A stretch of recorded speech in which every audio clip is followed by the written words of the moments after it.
Welcome to the current affairs hybrid audio book series. इस series में हम Vision IAS monthly magazine से UPSC के लिए सबसे इंपॉर्टेंट करंट डेवलपमेंट्स को कवर करेंगे। You are watching UPSC civil 360। Just plug in and stay UPSC ready. Today we are going to discuss environment from the September monthly magazine of Vision IAS. इस topic का summary notes के लिए हमारा Telegram channel join करें, link description में है। So let's dive deep into the topic.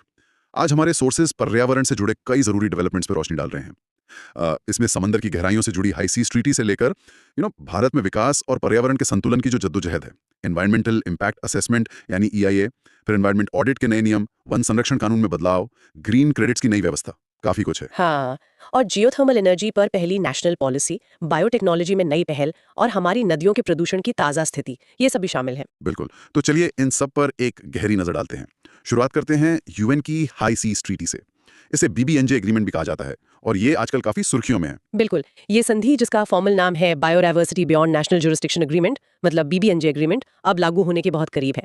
देखिए, जैसे ही 60 देश इसे रेटिफाई कर देंगे, ये प्रभावी हो जाएगी। और सितंबर 2025 तक की बात करें तो 145 देश इस पर हस्ताक्षर कर चुके थे और 74 ने तो इसे रेटिफाई भी कर दिया था। अच्छा, 74 रेटिफाई कर चुके हैं, तो मतलब 60 का आंकड़ा तो पार हो गया? नहीं, ध्यान दीजिए, सितंबर 2025 तक 74 ने रेटिफाई किया था, पर यह जरूरी नहीं कि वो लागू होने के लिए जरूरी 60 का थ्रेशोल्ड पूरा कर रहे हों।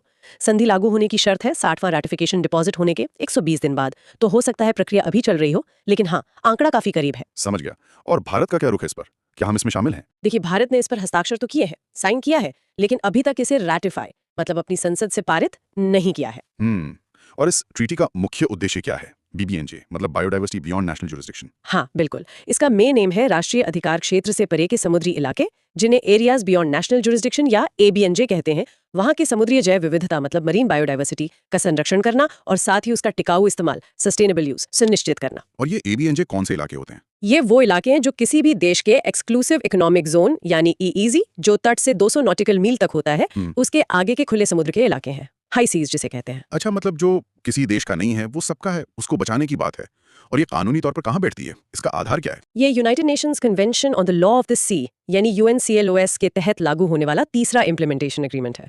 यूएनसीएलओएस को तो आप जानते ही होंगे, समुद्रों का संविधान भी कहा जाता है। हाँ, बिल्कुल सुना है। तो बीबीएनजे से पहले यूएनसीएलओएस के तहत 2 समझौते हो चुके हैं। एक 1994 में आया था, पार्ट 11 इम्प्लीमेंटेशन एग्रीमेंट, जो डीप सीबेड माइनिंग यानी गहरे समुद्र में खनन पर था, और दूसरा 1995 का यूएन फिश स्टॉक्स एग्रीमेंट, जो माइग्रेटरी फिश स्टॉक्स यानी एक जगह से दूसरी जगह जाने वाली मछलियों के भंडार पर था। अच्छा, तो ये तीसरा बड़ा समझौता है यूएनसीएलओएस के तहत? जी, और बीबीएनजे एग्रीमेंट के तहत एक पूरा इंस्टीट्यूशनल सेटअप भी बनाया जाएगा। इसमें एक कॉन्फ्रेंस ऑफ द पार्टीज होगी, मतलब सदस्य देशों की बैठक, फिर सब्सिडियरी बॉडीज होंगे, एक क्लियरिंग हाउस मैकेनिज्म होगा सूचनाओं के आदान प्रदान के लिए, एक सेक्रेटेरिएट होगा और एक फंडिंग मैकेनिज्म भी होगा। फंडिंग मैकेनिज्म मतलब पैसों का इंतजाम भी होगा? हाँ, ताकि विकासशील देशों की मदद की जा सके। और ये लागू कब होगी? आपने बताया 60 रेटिफिकेशंस के बाद। हाँ, 60वां रेटिफिकेशन जमा होने के 120 दिन बाद ये संधि लागू हो जाएगी। और एक खास बात यह है कि इसमें वो देश भी शामिल हो सकते हैं जो यूएन क्लॉज के सदस्य नहीं है। अच्छा, ये जरूरी नहीं कि आप यूएन क्लॉज के मेंबर हों।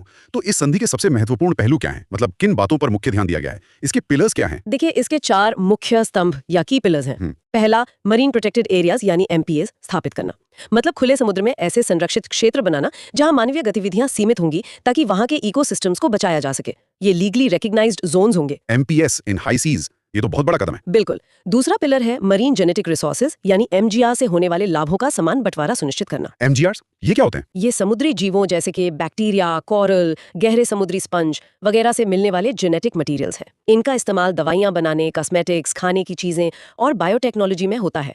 तो इनसे जो भी आर्थिक लाभ हों, वो सभी देशों, खासकर विकासशील देशों के साथ साझा किए जाएं। इक्विटी की बात है। समझ गया। तीसरा पिलर?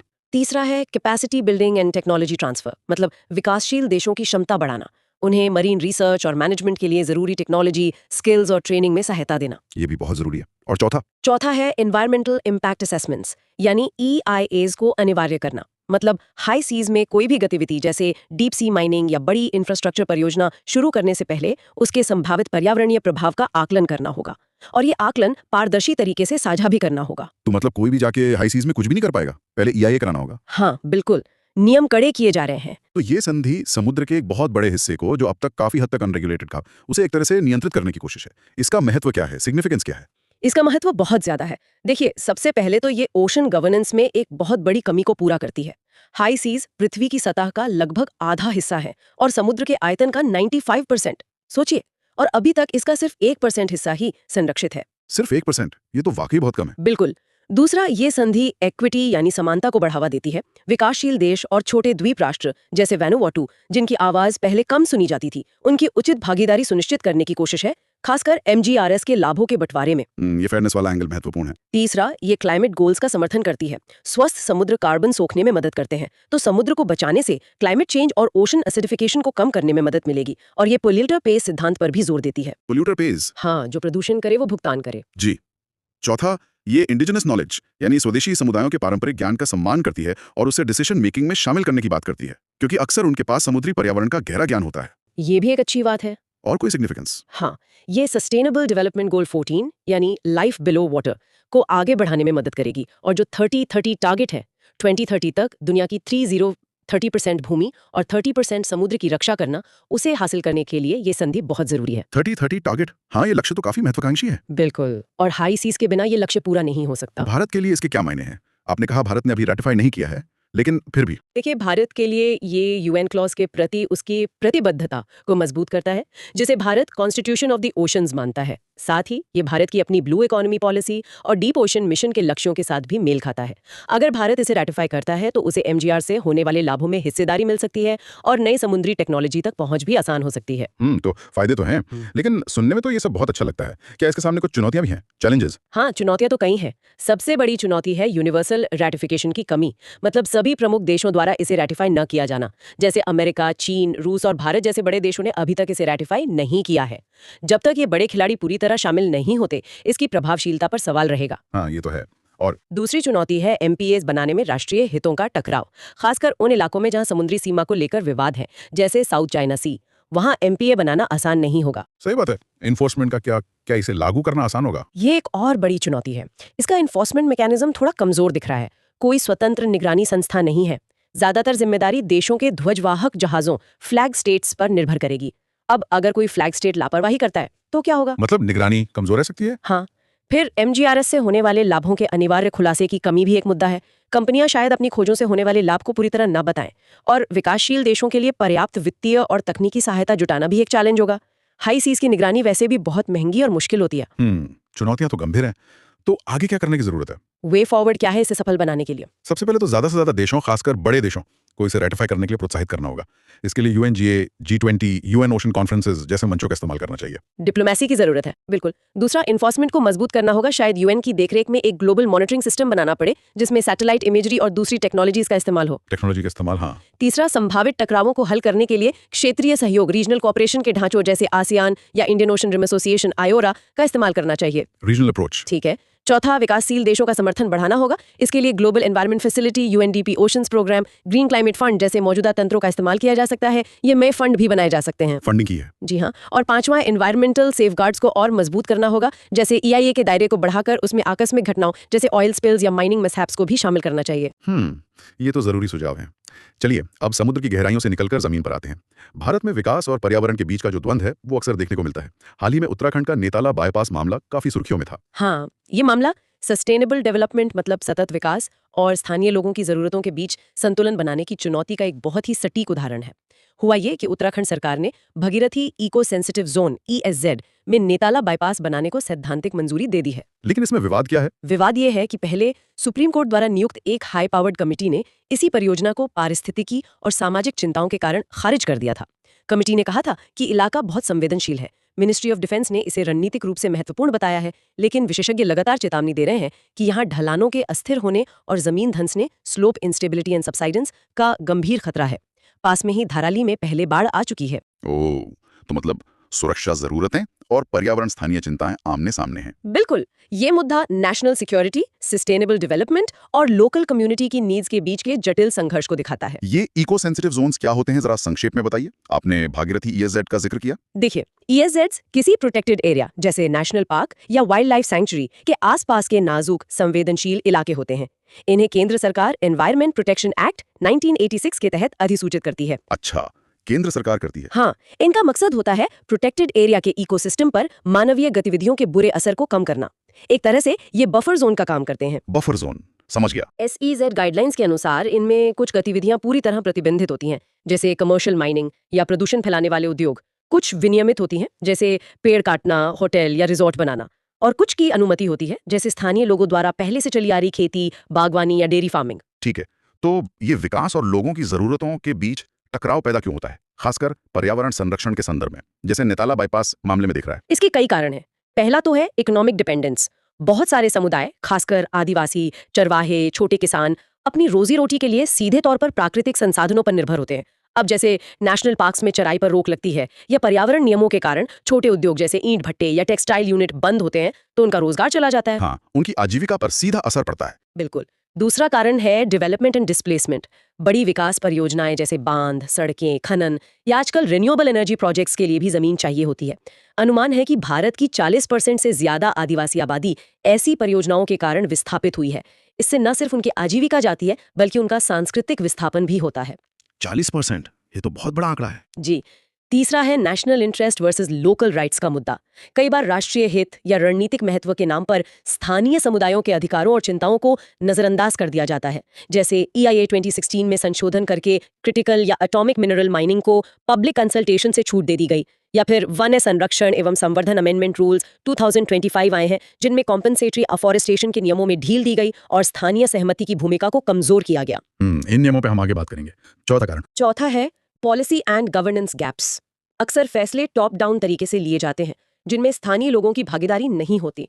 और जब कोई नियम लागू होता है, जैसे मछली पकड़ने पर रोक या खदान बंद होना, तो प्रभावित लोगों के लिए पर्याप्त सेफ्टी नेट्स या ट्रांजिशन सपोर्ट नहीं होता। मतलब बदलाव के दौरान मदद की कमी। हाँ, और पांचवा है कॉस्ट ऑफ ग्रीन ट्रांजिशन। हरित बदलाव जरूरी है, लेकिन ग्रीन टेक्नोलॉजी जैसे सोलर पंप या EVs तक आम आदमी, खासकर गरीब तबकों की पहुंच सीमित है। उन्हें आसानी से क्रेडिट नहीं मिलता। जैसे सिंगल यूज प्लास्टिक बैन के बाद छोटे दुकानदारों को काफी दिक्कत हुई। ये सारे पॉइंट्स बहुत वाजिब हैं। तो इस टकराव को कम करने के लिए सरकार ने क्या कदम उठाए हैं? कुछ पहले हुई हैं? हाँ, सरकार ने कई पहल की हैं, जैसे 2013 का right to fair compensation and transparency in land acquisition, rehabilitation and resettlement act, यानी RFCTAR एक्ट। ये जमीन अधिग्रहण में उचित मुआवजा, पुनर्वास और पुनर्स्थापन सुनिश्चित करता है। इसमें सोशल इम्पैक्ट असेसमेंट SIA भी अनिवार्य है। SIA, सामाजिक प्रभाव का आकलन। जी। फिर एनवायरमेंट प्रोटेक्शन एक्ट 1986 के तहत एनवायरमेंटल इम्पैक्ट असेसमेंट EIA तो अनिवार्य है ही ज्यादातर बड़ी परियोजनाओं के लिए। 2006 का फॉरेस्ट राइट्स एक्ट FRA है, जो अनुसूचित जनजातियों और अन्य पारंपरिक वनवासियों के वन अधिकारों को मान्यता देता है। FRA तो काफी महत्वपूर्ण कानून है। बिल्कुल। फिर compensatory afforestation fund act Campa 2016 है। इसके तहत जो फंड जमा होता है, उसका इस्तेमाल वनीकरण और स्थानीय सामुदायिक विकास के लिए किया जाता है। और 2015 में डिस्ट्रिक्ट मिनरल फाउंडेशन DMF का गठन हुआ, जिसके तहत खनन से मिलने वाले राजस्व का एक हिस्सा उसी जिले के प्रभावित लोगों और क्षेत्रों के कल्याण पर खर्च किया जाता है। तो कानूनी और संस्थागत ढांचा तो है, लेकिन जमीनी हकीकत शायद अलग है। हाँ, कार्यान्वयन में अक्सर कमियां रह जाती हैं। तो आगे की राह क्या होनी चाहिए? इस संतुलन को कैसे बेहतर बनाया जा सकता है? Way forward. देखिए, सबसे पहले तो हमें regional and climate specific planning पर जोर देना होगा। मतलब हिमालय, तटीय क्षेत्र या सूखे इलाके जैसे अलग अलग क्षेत्रों की विशिष्ट जरूरतों और संवेदनशीलता के हिसाब से योजनाएं बनानी होंगी। एक ही नीति हर जगह लागू नहीं हो सकती। सही बात है, कॉन्टेक्स्ट मैटर्स। दूसरा, हमें एनवायरमेंटल जस्टिस सिस्टम को मजबूत करना होगा। नेशनल ग्रीन ट्रिब्यूनल NGT और state pollution control boards SPCBs को और ज्यादा अधिकार और संसाधन देने होंगे। EIA प्रक्रिया को ज्यादा पारदर्शी और जवाबदेह बनाना होगा। तीसरा, पार्टिसिपेटरी डिसीजन मेकिंग, मतलब निर्णय लेने की प्रक्रिया में स्थानीय समुदायों की वास्तविक भागीदारी सुनिश्चित करनी होगी। सिर्फ खानापूर्ति नहीं, सोशल ऑडिट्स जैसे तरीकों को अपनाना होगा। लोगों की आवाज सुननी होगी। बिल्कुल। चौथा, ग्रीन लाइवलीहुड्स को बढ़ावा देना होगा। मतलब पर्यावरण अनुकूल आजीविका के अवसर पैदा करने होंगे, जैसे इको टूरिज्म, बांस या मैंग्रोव आधारित उद्योग, जैविक खेती आदि, ताकि लोगों के पास विकल्प हों। जी। और पांचवा, एक जस्ट ट्रांजिशन फंड स्थापित करने की जरूरत है, ताकि पर्यावरण संरक्षण के उपायों जैसे कोयला खदानें बंद होने या प्रदूषणकारी उद्योगों पर रोक लगने से प्रभावित होने वाले श्रमिकों और समुदायों को पुनः कौशल, रीस्किलिंग, वित्तीय सहायता और वैकल्पिक रोजगार मुहैया कराया जा सके। जस्ट ट्रांजिशन फंड, ये एक अच्छा सुझाव है। बिल्कुल। और पार्टिसिपेटरी डिसीजन मेकिंग की बात हुई, तो इसी से जुड़ा अगला मुद्दा है पब्लिक कंसल्टेशन और एनवायरमेंट इम्पैक्ट असेसमेंट EIA का। आपने पहले जिक्र किया था कि हाल ही में केंद्र सरकार ने कुछ खास खनिजों के खनन प्रोजेक्ट्स को पब्लिक कंसल्टेशन यानी जन सुनवाई से छूट दे दी है। जरा इसके बारे में विस्तार से बताइए। हाँ, ये एक अहम बदलाव है। Ministry of environment, forest and climate change यानी MOFIC ने एक नोटिफिकेशन जारी करके एटॉमिक मिनरल्स जैसे यूरेनियम, थोरियम, क्रिटिकल मिनरल्स जैसे लिथियम और स्ट्रेटेजिक मिनरल्स जैसे रेयर अर्थ एलिमेंट्स, इन सब से जुड़े खनन परियोजनाओं को EIA नोटिफिकेशन 2006 के तहत पब्लिक कंसल्टेशन की जरूरत से छूट दे दी है। मतलब इन प्रोजेक्ट्स के लिए अब जन सुनवाई नहीं होगी। जी नहीं, इनका अप्रेजल यानी मूल्यांकन सेंट्रल लेवल पर तो होगा, एक्सपर्ट अप्रेजल कमेटी करेगी, लेकिन स्थानीय परामर्श या जन सुनवाई की प्रक्रिया नहीं अपनाई जाएगी। ये छूट mines and minerals development and regulation amendment act 2023 की पहली अनुसूची में लिस्टेड सभी खनन परियोजनाओं पर लागू होगी। और इस छूट के पीछे सरकार का तर्क क्या है? क्यों दी गई ये छूट? सरकार ने इसके पीछे कई कारण बताए हैं। पहला है एनर्जी सिक्योरिटी। यूरेनियम और थोरियम का स्थिर उत्पादन भारत के 3 स्टेज न्यूक्लियर पावर प्रोग्राम के लिए बहुत जरूरी है। दूसरा, स्ट्रेटेजिक एप्लीकेशंस।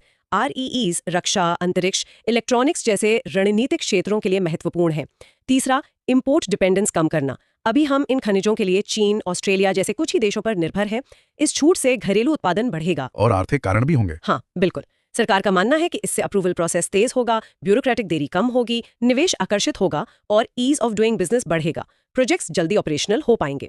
लेकिन EIA प्रक्रिया में ये पब्लिक कंसल्टेशन होता क्या है? इसका क्या महत्व था जिसे अब हटाया जा रहा है? पब्लिक कंसल्टेशन, जैसा कि नाम से ही जाहिर है, एक प्रक्रिया है जिसके जरिए किसी प्रस्तावित परियोजना के पर्यावरणीय प्रभावों के बारे में स्थानीय प्रभावित लोगों और अन्य हितधारकों स्टेक होल्डर्स के विचारों और चिंताओं का पता लगाया जाता था। किन प्रोजेक्ट्स के लिए जरूरी था? ये ज्यादातर कैटेगरी ए और कैटेगरी B1 परियोजनाओं के लिए आवश्यक था। कैटेगरी ए वो बड़े प्रोजेक्ट्स होते हैं जिनकी मंजूरी केंद्र सरकार देती है, और कैटेगरी B प्रोजेक्ट्स की राज्य सरकार।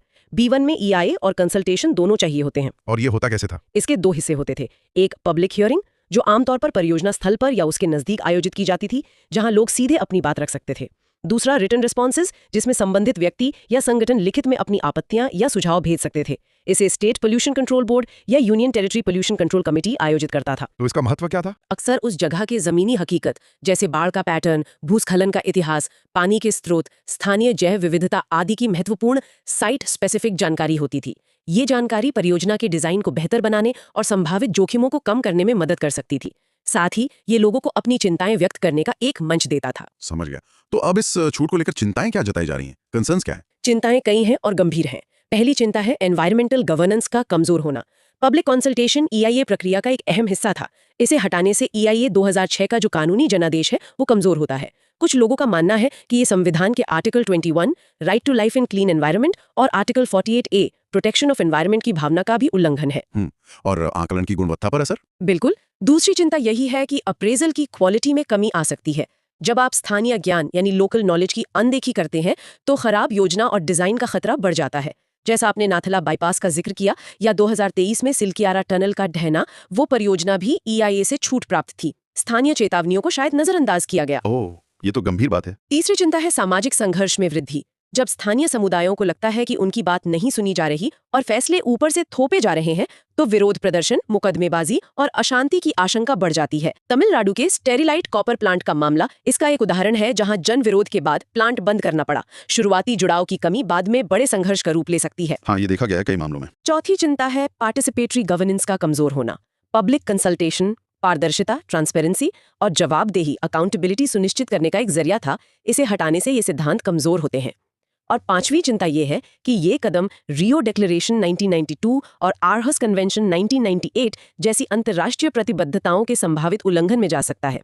ये दोनों कन्वेंशंस पर्यावरणीय सूचना तक पहुंच, सार्वजनिक भागीदारी और न्याय तक पहुंच पर जोर देते हैं। तो मतलब फायदे गिनाए जा रहे हैं लेकिन चिंताएं भी कम नहीं है। जी, संतुलन साधना होगा। आपने EIA और पब्लिक कंसल्टेशन का जिक्र किया। इसी से जुड़ा हमारा अगला टॉपिक है। मोई FCC ने हाल ही में कुछ माइनिंग प्रोजेक्ट्स को पब्लिक कंसल्टेशन प्रोसेस से एग्जेम्प्ट कर दिया है। इसके डिटेल्स क्या हैं? ये कौन से मिनरल्स हैं और क्यों एग्जेम्प्ट किया गया है? हाँ, ये काफी सिग्निफिकेंट डेवलपमेंट है। मोई FCC ने एक नोटिफिकेशन जारी किया है अगस्त 2025 में। इसके तहत एटॉमिक, क्रिटिकल और स्ट्रेटेजिक मिनरल्स की माइनिंग से जुड़े प्रोजेक्ट्स को EIA नोटिफिकेशन 2006 के तहत मैंडेटरी पब्लिक कंसल्टेशन प्रोसेस से एग्जेम्प्ट कर दिया गया है। ये exemption mines and minerals development and regulation amendment act 2023 के फर्स्ट शेड्यूल में लिस्टेड सभी 24 मिनरल्स पर लागू होता है।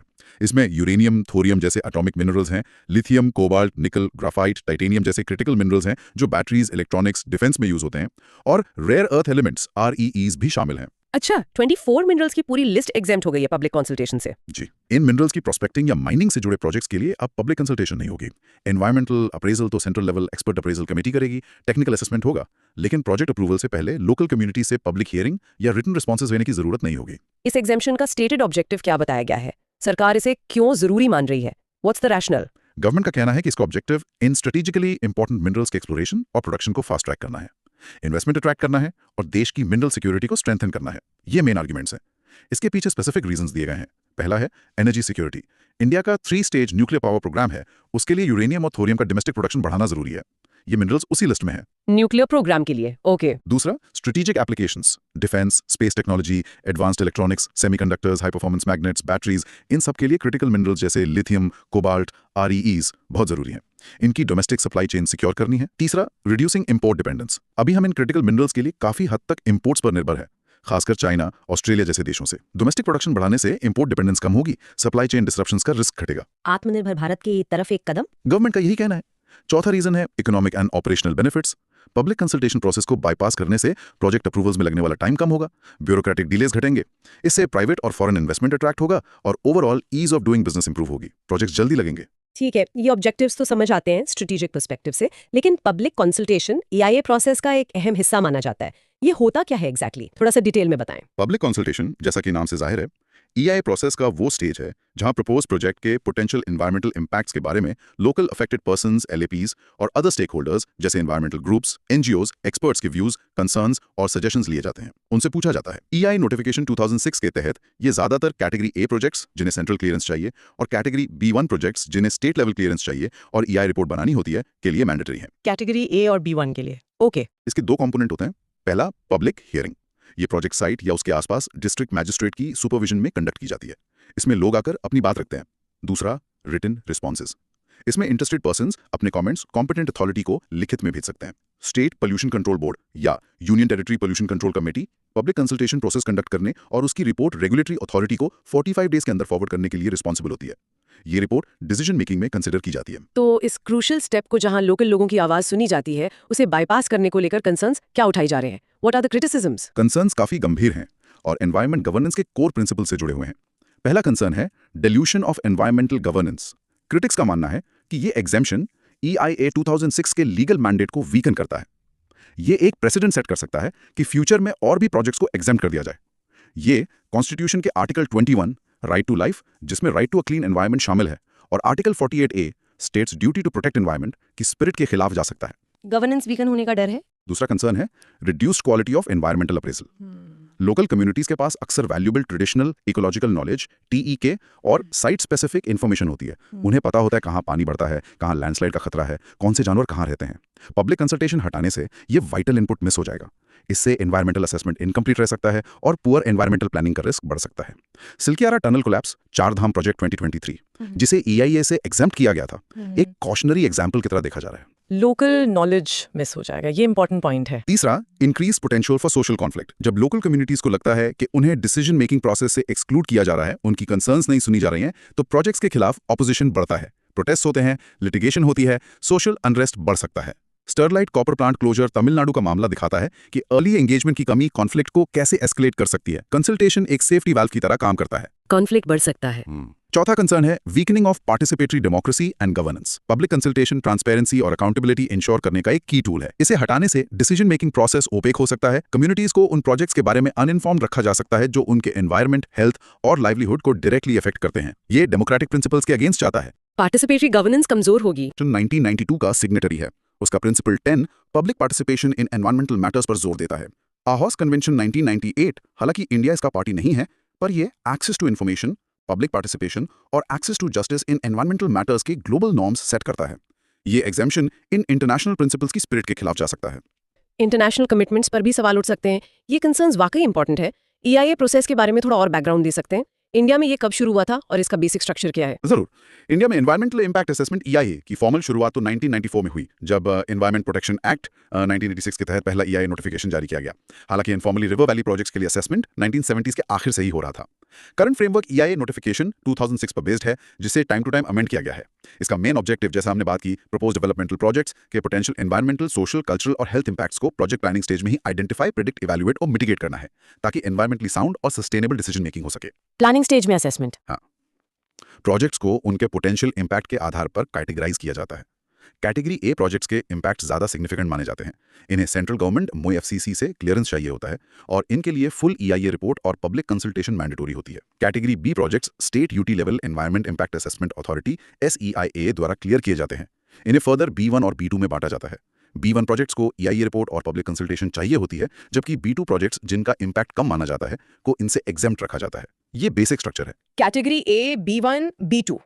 ओके। तो कंक्लूजन में जहां ये एग्जेम्पशन स्ट्रेटेजिक, मिनरल सिक्योरिटी और इकोनॉमिक ग्रोथ को एक्सेलरेट करने का एक प्रयास है, वहां ये एनवायरमेंटल डेमोक्रेसी, ट्रांसपेरेंसी और क्वालिटी ऑफ एनवायरमेंटल अप्रेजल पर गंभीर सवाल खड़े करता है। स्पीडी प्रोजेक्ट क्लियरेंसेज और रोबस्ट एनवायरमेंटल सेफगार्ड्स और पब्लिक ट्रस्ट के बीच एक डेलिकेट बैलेंस बनाने की जरूरत है। इसके लिए इंस्टीट्यूशनल कैपेसिटी स्ट्रेंथन करना, टेक्नोलॉजी बेस्ड मॉनिटरिंग इंटीग्रेट करना और शायद कंसल्टेशन के ऑल्टरनेटिव मैकेनिज्म्स एक्सप्लोर करना जरूरी होगा। 5.4 environment audit rules 2025 EIA project शुरू होने से पहले होता है। अब बात करते हैं प्रोजेक्ट ऑपरेशन के दौरान कंप्लायंस की मॉनिटरिंग की। मोई FCC ने हाल ही में एनवायरमेंट ऑडिट रूल्स 2025 नोटिफाई किए हैं। ये क्या है? EIA से कैसे डिफरेंट है? एनवायरमेंट ऑडिट रूल्स 2025 नोटिफाई किए हैं। एनवायरमेंट ऑडिट EA बेसिकली किसी प्रोजेक्ट एक्टिविटी या प्रोसेस के एनवायरमेंटल परफॉर्मेंस का एक सिस्टमैटिक, डॉक्यूमेंटेड, पीरियोडिक और ऑब्जेक्टिव इवैल्यूएशन है। ये चेक करता है कि प्रोजेक्ट ऑपरेशन के दौरान एनवायरमेंटल रेगुलेशंस, स्टैंडर्ड्स और project specific environmental management plan EMP को कंप्लाई कर रहा है या नहीं। ओके, तो ये पोस्ट एस्टैब्लिशमेंट चेक है। EIA प्री एस्टैब्लिशमेंट था। Exactly. EIA is predictive, project लगने से पहले इंपैक्ट असेस करता है, while EA is diagnostic, project चलने के बाद परफॉर्मेंस इवैल्यूएट करता है। ये की डिफरेंस है। क्या इंडिया में पहले से एनवायरमेंट ऑडिट का कोई प्रोविजन था या ये बिल्कुल नया है? नहीं, एनवायरमेंट ऑडिट का कॉन्सेप्ट इंडिया में बिल्कुल नया नहीं है। इसे 1992 में एनवायरमेंट प्रोटेक्शन रूल्स 1986 के रूल 14 के जरिए इंट्रोड्यूस किया गया था। इस रूल के तहत सर्टेन कैटेगरीज ऑफ इंडस्ट्रीज, जिन्हें वाटर एक्ट 1974, एयर एक्ट 1981 या हजार्डस वेस्ट रूल्स 1989 के तहत कॉन्सेंट या ऑथराइजेशन चाहिए होता है, को हर फाइनेंशियल ईयर के एंड में एक environmental statement form V relevant state pollution control board SPCB को सबमिट करना मैंडेटरी था। अच्छा, एनवायरमेंटल स्टेटमेंट। हाँ, ये statement resource consumption, water, raw materials, pollution generation, air, water और वेस्ट मैनेजमेंट प्रैक्टिसेस का अकाउंट देता था। लेकिन ये सेल्फ असेसमेंट बेस्ड था और इसका स्कोप लिमिटेड था। एनफोर्समेंट भी वीक था। नए रूल्स इसे फॉर्मलाइज और स्ट्रेंथन करते हैं। तो इन नए 2025 रूल्स का स्पेसिफिक ऑब्जेक्टिव क्या है और इनकी सिग्निफिकेंस क्या होगी? क्यों लाए गए हैं ये? इनके मेन ऑब्जेक्टिव्स हैं। पहला, एनवायरमेंटल ऑडिटिंग के लिए एक फॉर्मल, स्टैंडर्डाइज्ड और नेशन वाइड फ्रेमवर्क एस्टैब्लिश करना। अभी तक ये फ्रैगमेंटेड था। दूसरा, थर्ड पार्टी अक्रेडिटेड ऑडिटर्स के जरिए एनवायरमेंटल कंप्लायंस मॉनिटरिंग मैकेनिज्म को स्ट्रेंथन करना। सेल्फ असेसमेंट से इंडिपेंडेंट वेरिफिकेशन की तरफ शिफ्ट करना। Third party audit, okay. तीसरा, ease of doing business promote करना। कैसे? रिलायबल कंप्लायंस डेटा होने से रेगुलेटरी बर्डन कम हो सकता है, अप्रूवल्स फास्टर हो सकते हैं। चौथा, एनवायरमेंटल डेटा कलेक्शन और ट्रांसपेरेंसी इंप्रूव करना। स्टैंडर्डाइज ऑडिट से कंपेरेबल डेटा मिलेगा। पांचवा, एनवायरमेंटल रिस्क को अर्ली डिटेक्ट करना, करेक्टिव एक्शंस प्रमोट करना और इंडस्ट्रीज को सस्टेनेबल प्रैक्टिसेस अडॉप्ट करने के लिए एनकरेज करना। और सिग्निफिकेंस ये है कि ये इंडिपेंडेंट ऑडिटिंग को इंस्टीट्यूशनलाइज करता है, जिससे इंस्पेक्टर राज कम होने की उम्मीद है और सेल्फ रेगुलेशन को बढ़ावा मिलेगा। इंडस्ट्रीज की अकाउंटेबिलिटी बढ़ेगी। ये ग्लोबल बेस्ट प्रैक्टिसेस और फ्रेमवर्क्स जैसे Ecomark scheme, extended producer responsibility EPR, environmental, social and governance ESG reporting और ग्रीन बॉन्ड्स इशुएंस से अलाइन करता है। इन सब के लिए क्रेडिबल वेरिफिकेशन चाहिए होता है, जो ये ऑडिटर्स प्रोवाइड कर सकते हैं। ये पॉलिसी मेकर्स, रेगुलेटर्स, इन्वेस्टर्स और पब्लिक के लिए reliable, standardised environmental performance data provide करेगा। और अल्टीमेटली ये इंडिया के climate change mitigation targets NDC और sustainable development goals SDGs achieve करने में कंट्रीब्यूट करेगा। काफी वाइड रेंजिंग सिग्निफिकेंस है इसकी। इन रूल्स के की प्रोविजंस क्या हैं? ऑडिटर्स कैसे सर्टिफाई होंगे? उनकी रिस्पॉन्सिबिलिटीज क्या होंगी? की प्रोविजंस इंक्लूड 1. Legal framework. ये रूल्स EPA 1986 के तहत बने हैं। इन्हें अन्य एनवायरमेंटल लॉज जैसे वन अधिनियम 1980, forest conservation act, wild life protection act 1972, water act 1974, air act 1981 के साथ हार्मोनाइज करने की कोशिश की गई है। 2. Certification and registration of auditors. सबसे इंपॉर्टेंट पार्ट ये है, एनवायरमेंट ऑडिटर्स EAs को सर्टिफाई और रजिस्टर करने के लिए एक environment audit designated agency EADA होगी, जिसे MOEFCC नोटिफाई करेगा। ये एजेंसी ही स्टैंडर्ड सेट करेगी। EADA ये नई एजेंसी होगी। हाँ, इसे नोटिफाई किया जाएगा। EADA ऑडिटर्स के लिए एलिजिबिलिटी क्राइटेरिया सेट करेगी, उन्हें सर्टिफाई रजिस्टर करेगी, उनकी परफॉर्मेंस मॉनिटर करेगी, कोड ऑफ कंडक्ट इन्फोर्स करेगी, जरूरत पड़ने पर डिसिप्लिनरी एक्शंस लेगी, कैपेसिटी बिल्डिंग प्रोग्राम्स कंडक्ट करेगी और सर्टिफाइड ऑडिटर्स का एक ऑनलाइन नेशनल रजिस्टर मेंटेन करेगी ट्रांसपेरेंसी के लिए। ऑडिटर्स का नेशनल रजिस्टर बनेगा, ठीक है। 3. Modes of certification. ऑडिटर्स को सर्टिफाई करने के 2 तरीके होंगे। एक, recognition of prior learning RPL, जो एक्सपीरियंस्ड एनवायरमेंटल प्रोफेशनल्स हैं उनके लिए। दूसरा, नेशनल सर्टिफिकेशन एग्जामिनेशन NCE, एक स्टैंडर्डाइज्ड टेस्ट के जरिए क्वालिफिकेशन असेस करने के लिए। इससे क्वालिटी इंश्योर होगी। 4. Responsibilities of environment auditors. Certified EAs का काम होगा एनवायरमेंटल लॉज, रेगुलेशंस, परमिट्स और EMPs का कंप्लायंस इवैल्यूएट करना। वो साइट इंस्पेक्शंस कर सकते हैं, सैम्पलिंग और एनालिसिस कंडक्ट कर सकते हैं। वो ग्रीन क्रेडिट रूल्स 2023, जिस पर हम आगे बात करेंगे, के तहत प्रोजेक्ट्स एक्टिविटीज का वेरिफिकेशन भी करेंगे। एनवायरमेंटल डैमेज असेस करने और कॉम्पनसेशन कैलकुलेट करने में भी असिस्ट कर सकते हैं। ग्रीन क्रेडिट्स वेरिफिकेशन भी करेंगे।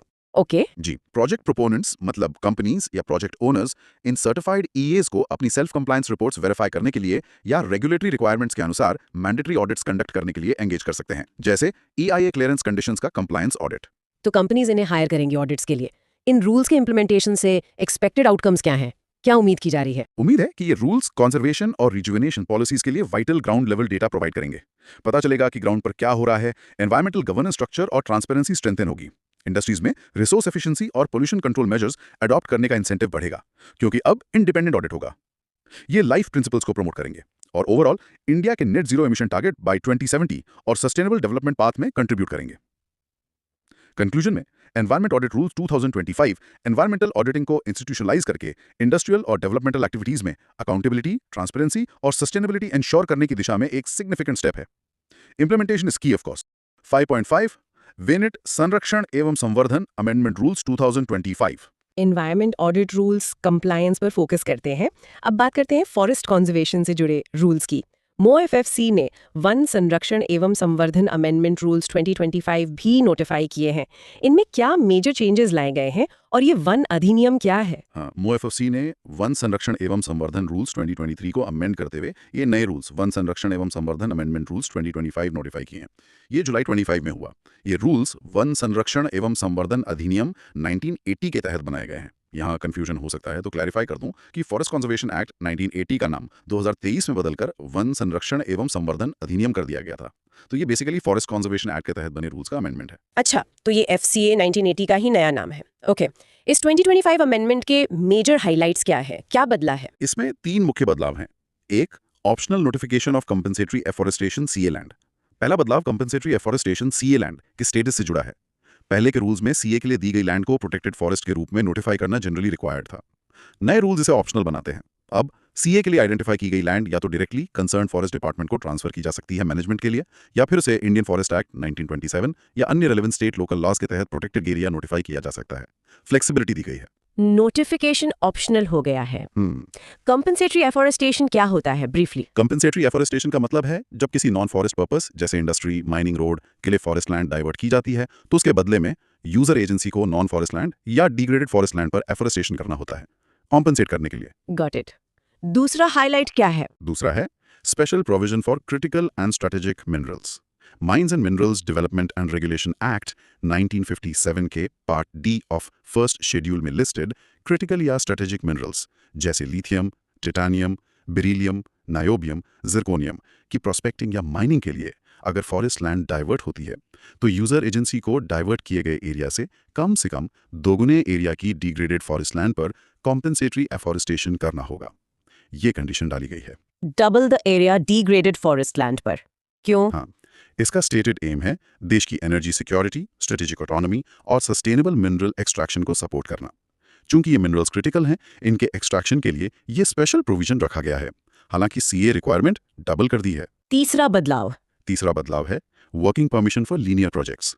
स्टेट गवर्नमेंट्स को पावर दी गई है कि वे certain types of linear infrastructure projects के लिए इनिशियल वर्किंग परमिशन ग्रांट कर सकती हैं। लीनियर प्रोजेक्ट्स मतलब? जैसे roads, railways, transmission lines, pipelines, optical fibre cables. इन प्रोजेक्ट्स के लिए स्टेट गवर्नमेंट अब stage A in principle approval मिलने के बाद final stage 2 approval from central government का इंतजार किए बिना प्रिलिमिनरी एक्टिविटीज शुरू करने की परमिशन दे सकती है।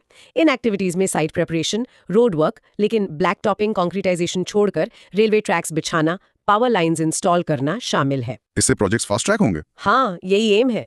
पहले स्टेट्स को स्टेज ए अप्रूवल के बाद भी फाइनल अप्रूवल का वेट करना पड़ता था काम शुरू करने के लिए। अब स्ट्रेटेजिक और डेवलपमेंटल प्रोजेक्ट्स का इंप्लीमेंटेशन तेज होगा। हालांकि एनवायरमेंटल सेफगार्ड्स बने रहेंगे, ये कहा गया है। ये बदलाव फॉरेस्ट गवर्नेंस में एफिशिएंसी लाने की कोशिश लगते हैं। इंडिया में फॉरेस्ट कंजर्वेशन लॉज का इवोल्यूशन कैसे हुआ है, ब्रीफली बता सकते हैं कॉन्टेक्स्ट के लिए। 5 और 1878 आए। इनका main M timber resources exploit करने के लिए फॉरेस्ट पर स्टेट कंट्रोल एस्टैब्लिश करना था। 1878 एक्ट ने फॉरेस्ट को रिजर्व्ड, प्रोटेक्टेड, विलेज फॉरेस्ट में क्लासिफाई किया, लोकल कम्युनिटीज के राइट्स रिस्ट्रिक्ट किए। फिर इंडियन फॉरेस्ट एक्ट 1927 आया, जिसने अर्लियर लॉज को कंसोलिडेट किया। ये आज भी फॉरेस्ट एडमिनिस्ट्रेशन का बेसिक फ्रेमवर्क है। colonial legacy. हाँ, post independence pre 1976 forest primarily state subject थे कॉन्स्टिट्यूशन में। इस पीरियड में डिफॉरेस्टेशन तेजी से बढ़ा डेवलपमेंट प्रोजेक्ट्स के लिए। 42nd कॉन्स्टिट्यूशनल अमेंडमेंट 1976 ये एक टर्निंग पॉइंट था। फॉरेस्ट को स्टेट लिस्ट से कॉन्करेंट लिस्ट में ट्रांसफर किया गया। इससे सेंट्रल गवर्नमेंट को फॉरेस्ट कंजर्वेशन पर लेजिस्लेशन बनाने की पावर मिली। Concurrent list में आया 1976 में। जी, फॉरेस्ट कंजर्वेशन एक्ट 1980 FCA इसी पावर का यूज करके ये लैंडमार्क लेजिस्लेशन लाया गया। इसने डिफॉरेस्टेशन रोकने के लिए फॉरेस्ट लैंड को नॉन फॉरेस्ट पर्पसेस के लिए डाइवर्ट करने पर सेंट्रल गवर्नमेंट का प्रायर अप्रूवल मैंडेटरी बना दिया। स्टेट गवर्नमेंट्स की पावर रिस्ट्रिक्ट हुई। FCA अमेंडमेंट एक्ट 1988 इसने नॉन फॉरेस्ट पर्पसेस का स्कोप एक्सपैंड किया और प्राइवेट एंटिटीज को फॉरेस्ट लैंड लीज पर देना प्रोहिबिट किया विदाउट सेंट्रल अप्रूवल। FCA 1980 बहुत इंपॉर्टेंट था। बिल्कुल। TN Godavarman Thirumulpad versus Union of India 1996 Supreme Court का ये लैंडमार्क जजमेंट था। इसने फॉरेस्ट की लीगल डेफिनेशन को एक्सपैंड किया। अब इसमें सिर्फ नोटिफाइड फॉरेस्ट ही नहीं बल्कि डिक्शनरी मीनिंग के अनुसार फॉरेस्ट कवर वाले एरियाज और गवर्नमेंट रिकॉर्ड्स में दर्ज फॉरेस्ट लैंड भी शामिल हो गए, चाहे ओनरशिप किसी की भी हो। इसने फॉरेस्ट गवर्नेंस में कंटिन्यूअस जुडिशियल ओवरसाइट भी एस्टैब्लिश की। गोदावर्मन केस ने डेफिनेशन एक्सपैंड की। हाँ, वन संरक्षण एवं संवर्धन अधिनियम 2023 इसने FCA 1980 को अमेंड किया। की चेंजेस थे एक्ट का नाम बदलना, फॉरेस्ट की एप्लीकेबिलिटी क्लैरिफाई करना। कहा गया कि ये एक्ट सिर्फ ऑफिशियली नोटिफाइड रिकॉर्डेड फॉरेस्ट पर लागू होगा, कुछ एक्सेप्शंस के साथ, और नेशनल सिक्योरिटी प्रोजेक्ट्स जैसे बॉर्डर एरियाज में 100 किलोमीटर तक और सर्टन अदर एक्टिविटीज के लिए एक्सेप्शंस प्रोवाइड करना। हालांकि सुप्रीम कोर्ट ने फरवरी 2024 में निर्देश दिया कि जब तक स्टेट्स यूटीज 2023 एक्ट के तहत फॉरेस्ट लैंड आइडेंटिफाई नहीं कर लेते तब तक TN गोदावरमन केस 1996 वाली ब्रॉड डेफिनेशन ही फॉलो की जाएगी। तो अभी क्लैरिटी पर वर्क चल रहा है। अच्छा, तो 2023 एक्ट और गोदावर्मन डेफिनेशन पर अभी स्थिति थोड़ी फ्लूइड है। Thanks for that overview. तो इस लेटेस्ट 2025 अमेंडमेंट रूल्स की ओवरऑल सिग्निफिकेंस क्या है? What does it signify? देखिए, ये अमेंडमेंट्स फॉरेस्ट गवर्नेंस को मॉडर्नाइज और स्ट्रीमलाइन करने का प्रयास लगते हैं। अप्रूवल प्रोसीजर्स को फास्ट ट्रैक करके specially for linear projects development process को सपोर्ट करने की कोशिश है। फ्लेक्सिबल CA प्रोविजन से एफॉरेस्टेशन और फॉरेस्ट रेस्टोरेशन एफर्ट्स को प्रमोट करने का इंटेंट दिखता है। हालांकि नोटिफिकेशन ऑप्शनल करने पर डिबेट हो सकती है। क्रिटिकल मिनरल एक्सप्लोरेशन को सपोर्ट करके नेशनल एनर्जी और स्ट्रेटेजिक गोल से अलाइन करने की कोशिश है। इंफ्रा प्रोजेक्ट्स का टाइमली एग्जीक्यूशन एनेबल करना एक क्लियर ऑब्जेक्टिव है। ओवरऑल ये इंडिया के फॉरेस्ट मैनेजमेंट फ्रेमवर्क को climate action commitments, biodiversity conservation goals और कार्बन सिंक एनहांसमेंट टारगेट्स के साथ अलाइन करने का अटेम्प्ट लगता है। लेकिन इम्प्लीमेंटेशन में इकोलॉजिकल इंटीग्रिटी और डेवलपमेंटल नीड्स के बीच बैलेंस बनाए रखना क्रिटिकल होगा, जैसा हमेशा होता है। 5.6 green credit programme forest conservation से ही जुड़ा है। Green credit programme GCP। Here's where it gets really interesting. Tree plantation activities के लिए ग्रीन क्रेडिट कैलकुलेशन की नई मेथोडोलॉजी आई है। इसके बारे में बताएं, ये GCP है क्या एग्जैक्टली? हाँ, ग्रीन क्रेडिट प्रोग्राम, जिसको GCP भी कहते हैं, एक इनोवेटिव मैकेनिज्म है। MoFCC ने ग्रीन क्रेडिट रूल्स 2023 के तहत ट्री प्लांटेशन के लिए ये रिवाइज्ड मेथोडोलॉजी अगस्त 2025 में इशू की है। पहले GCP का बैकग्राउंड समझ लेते हैं। Green credit rules 2023 environment protection act 1986 के तहत नोटिफाई किए गए थे। इनका एम है वॉलंटरी एनवायरमेंटल एक्शंस को इंसेंटिवाइज करना, मतलब प्रोत्साहित करना। वॉलंटरी एक्शंस जैसे? ये एक्शंस सिर्फ अफॉरेस्टेशन तक लिमिटेड नहीं है। इसमें water conservation, sustainable agriculture, waste management, air pollution reduction, mangrove conservation, eco mark labelling और सस्टेनेबल बिल्डिंग इंफ्रास्ट्रक्चर जैसी 8 एक्टिविटीज इनिशियली कवर की गई हैं। GCP एसेंशियली एक मार्केट बेस्ड मैकेनिज्म बनाने का अटेम्प्ट है। मार्केट बेस्ड मैकेनिज्म मतलब क्रेडिट्स ट्रेड होंगे? हाँ, बिल्कुल। इसमें स्टेट फॉरेस्ट डिपार्टमेंट्स और UT एडमिनिस्ट्रेशंस को अपने कंट्रोल में डिग्रेडेड लैंड पार्सल्स जैसे open forest, scrub land, waste land identify करके ग्रीन क्रेडिट रजिस्ट्री पर रजिस्टर करने को कहा गया है। फिर प्राइवेट कंपनीज, इंडिविजुअल्स या NGOs इन लैंड्स पर प्लांटेशन या रिस्टोरेशन कर सकते हैं और ग्रीन क्रेडिट्स अर्न कर सकते हैं। अच्छा, तो इस रिवाइज्ड मेथोडोलॉजी 2025 में ट्री प्लांटेशन के लिए क्रेडिट्स कैसे कैलकुलेट होंगे? क्या खास है इसमें? की पॉइंट्स हैं। एलिजिबिलिटी, डिग्रेडेड फॉरेस्ट लैंड पर प्लांटेशन या रेस्टोरेशन वर्क कंप्लीट होने के 5 साल बाद ग्रीन क्रेडिट क्लेम किया जा सकता है। कंडीशन ये है कि प्लांटेशन एरिया में मिनिमम 40% कैनोपी डेंसिटी अचीव हो जानी चाहिए।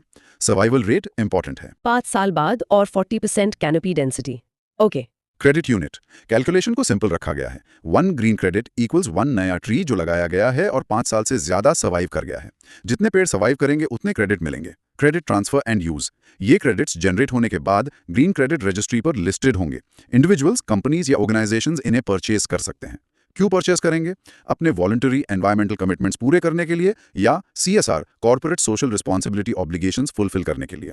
CSR के लिए भी यूज हो सकते हैं। हाँ, एक इंपॉर्टेंट पॉइंट है कि ये क्रेडिट्स नॉन ट्रेडेबल और नॉन ट्रांसफरेबल हैं बियॉन्ड वन एक्सचेंज। मतलब एक बार किसी एंटिटी ने क्रेडिट परचेज करके यूज कर लिया, जैसे अपनी रिपोर्ट में क्लेम कर लिया, तो उसे दोबारा बेचा या ट्रांसफर नहीं किया जा सकता। रीयूज प्रोहिबिटेड किया गया है ताकि डबल काउंटिंग ना हो। One time use only.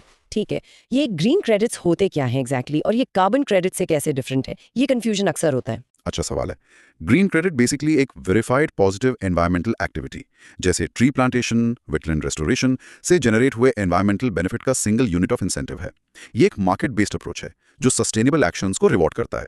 इन्हें कार्बन क्रेडिट्स की तरह ही डेडिकेटेड एक्सचेंज प्लेटफॉर्म जो ICFRE मैनेज करेगा पर ट्रेड किया जा सकता है। अब ग्रीन क्रेडिट्स और कार्बन क्रेडिट्स में की डिफरेंसेस समझ लेते हैं। Governing law and agency. Green credits EPA 1986 के तहत हैं। MOEFCC नोडल मिनिस्ट्री है। ICFRE Indian council of forestry research and education administrator है। कार्बन क्रेडिट्स इंडिया में एनर्जी कंजर्वेशन एक्ट 2001 अमेंडेड 2022 के तहत हैं।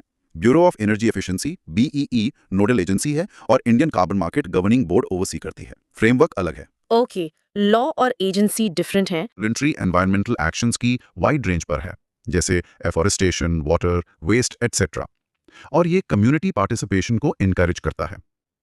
कार्बन क्रेडिट्स का primary focus green house gas emission reduction या रिमूवल पर है और ये मेनली इंडस्ट्रीज और कंप्लायंस मार्केट्स जैसे पैट स्कीम को टारगेट करते हैं। स्कोप ग्रीन क्रेडिट का ब्रॉडर है। फोकस भी डिफरेंट है। Beneficiaries green credits individuals, communities, pharma produce organisations, NGOs, private sector, PSUs, government bodies, मतलब कोई भी कर सकता है और बेनिफिट ले सकता है। Carbon credits traditionally industries, corporations के लिए ज्यादा रेलेवेंट रहे That's right. इमिशन रिडक्शन के कॉन्टेक्स्ट में। ओवरलैप।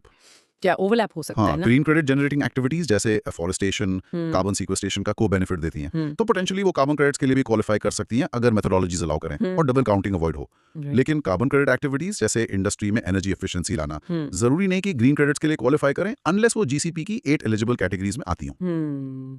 ये ओवरलैप वाला पॉइंट इंटरेस्टिंग है। हाँ, GCP प्रोग्राम के ओवरऑल ऑब्जेक्टिव्स, लीगल बेसिस हम्म। और की फीचर्स क्या हैं? समराइज कर सकते हैं? जरूर।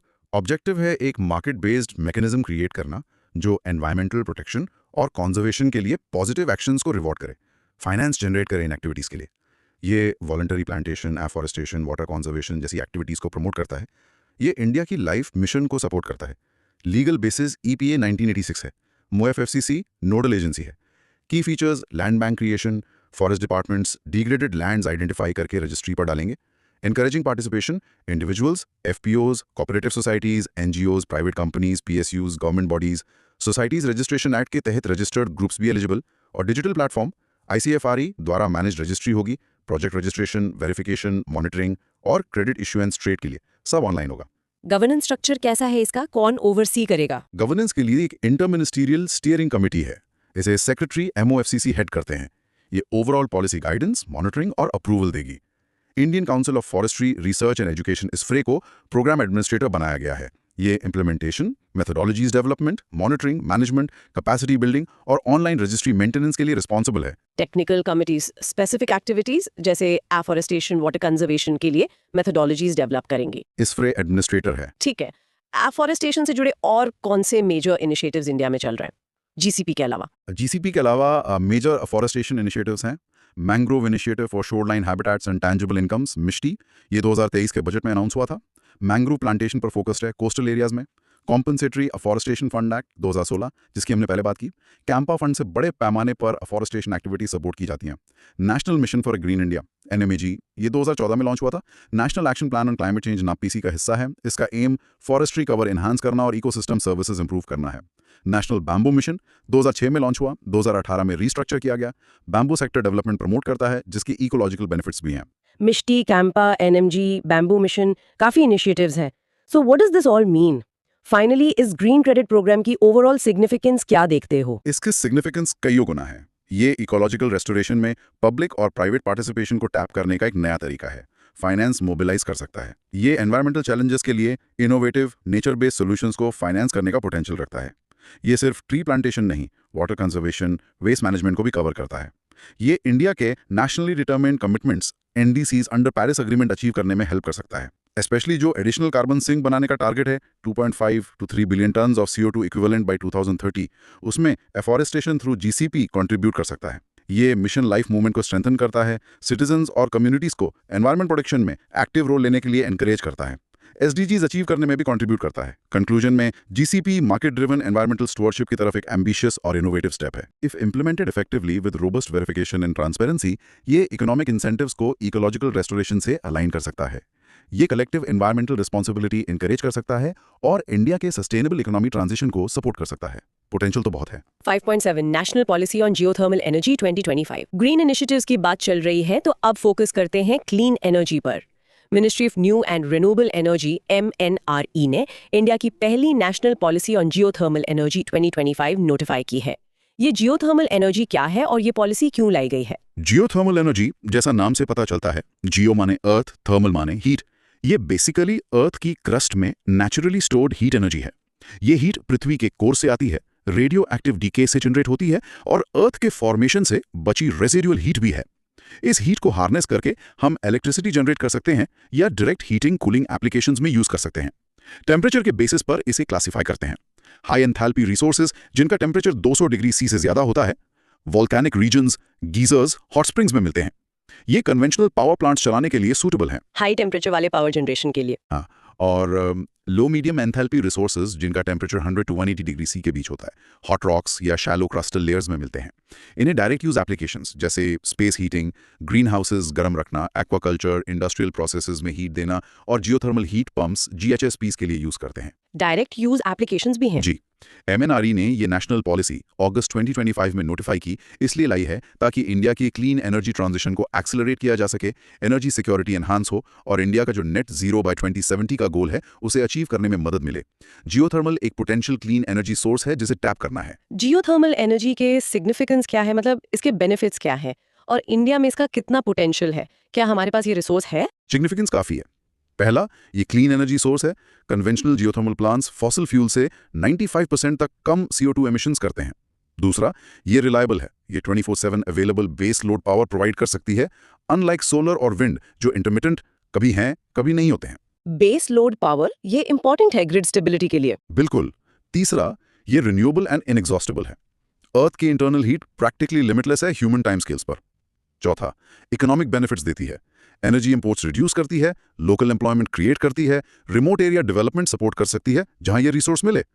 इंडिया में पोटेंशियल की बात करें तो geological survey of India GSI का जियोथर्मल एटलस ऑफ इंडिया 2022 कहता है कि एस्टिमेटेड पोटेंशियल लगभग 10,600 मेगावाट है। ये सिग्निफिकेंट पोटेंशियल है। 10,600 मेगावाट? हाँ, देश भर में 381 थर्मल स्प्रिंग्स आइडेंटिफाई किए गए हैं। 10 मेजर जियोथर्मल प्रोविंसेस हैं जैसे Puga valley Ladakh, Tatapani Chhattisgarh, Cambay graben Gujarat, west coast Maharashtra, Sohana valley Haryana, Surajkund Jharkhand, Manikaran Himachal Pradesh. Potential तो सिग्निफिकेंट है, लेकिन इसे डेवलप करने में चैलेंजेस क्या हैं? अभी तक इंडिया में कोई large scale commercial geothermal project क्यों नहीं है? पूगा वैली की बात तो काफी समय से सुन रहे हैं। चैलेंजेस काफी रियल हैं, इसी वजह से प्रोग्रेस स्लो रही है। Number 1, high upfront cost. Geothermal exploration, geological surveys, test drilling और ड्रिलिंग डीप वेल्स खोदना बहुत महंगा काम है। रिस्क भी हाई है क्योंकि जरूरी नहीं कि हर जगह वायबल रिसोर्स मिले। Number 2, investment risk. Resource viability की अनसर्टेनिटी प्राइवेट इन्वेस्टर्स को डिटर करती है, पैसा लगाने से डरते हैं। हाँ, एक्सप्लोरेशन में ही काफी कॉस्ट है। 3, डेटा गैप्स। इंडिया में डीप सब सर्फेस जियोलॉजिकल डेटा लिमिटेड है, खासकर कॉम्प्लेक्स हिमालयन रीजन्स जैसे पुगा में। एक्यूरेट रिसोर्स असेसमेंट करना मुश्किल होता है बिना प्रॉपर डेटा के। 4, लैक ऑफ कमर्शियल प्रोजेक्ट्स। जैसा आपने कहा, पुगा और तातापानी में प्रोजेक्ट्स प्रपोज्ड हैं पर अभी तक कमर्शियल स्केल पर ऑपरेशनल नहीं है। इंडिया में सिर्फ एक बहुत छोटा पायलट प्लांट 20 kV का मनुगुरु तेलंगाना में ऑपरेशनल है। एक्सपीरियंस की कमी है। सिर्फ 20 किलोवाट का पायलट प्लांट? हाँ। 5, technology gap. Deep drilling, reservoir engineering और पावर प्लांट टेक्नोलॉजी में इंडिजिनस एक्सपर्टीज और मैन्युफैक्चरिंग बेस डेवलप करने की जरूरत है। अभी हम काफी हद तक इंपोर्टेड टेक्नोलॉजी पर डिपेंडेंट होंगे। 6, एनवायरमेंटल कंसर्न्स। हालांकि क्लीन है पर जियोथर्मल एक्सट्रैक्शन से लैंड सब्सिडेंस, जमीन धंसना, इंड्यूस्ड सिस्मिसिटी, छोटे अर्थक्वेक्स ट्रिगर होना और जियोथर्मल फ्लूइड्स जिनमें H2S, CO2 जैसे गैसेज और मिनरल्स हो सकते हैं से वाटर कंटामिनेशन के रिस्क हो सकते हैं। इन्हें केयरफुली मैनेज करना होगा। Okay, let's unpack this. तो इन्हीं चैलेंजेस को एड्रेस करने के लिए ये नेशनल पॉलिसी लाई गई होगी। इसकी की फीचर्स क्या हैं? पॉलिसी में क्या प्रोविजंस है? एग्जैक्टली। एनपीजी 2025 इन चैलेंजेस को एड्रेस करने का अटेम्प्ट करती है। की फीचर्स हैं विजन, जियोथर्मल एनर्जी को इंडिया के रिन्यूएबल एनर्जी मिक्स का एक की पिलर बनाना और नेट जीरो 2070 गोल में कंट्रीब्यूट करना।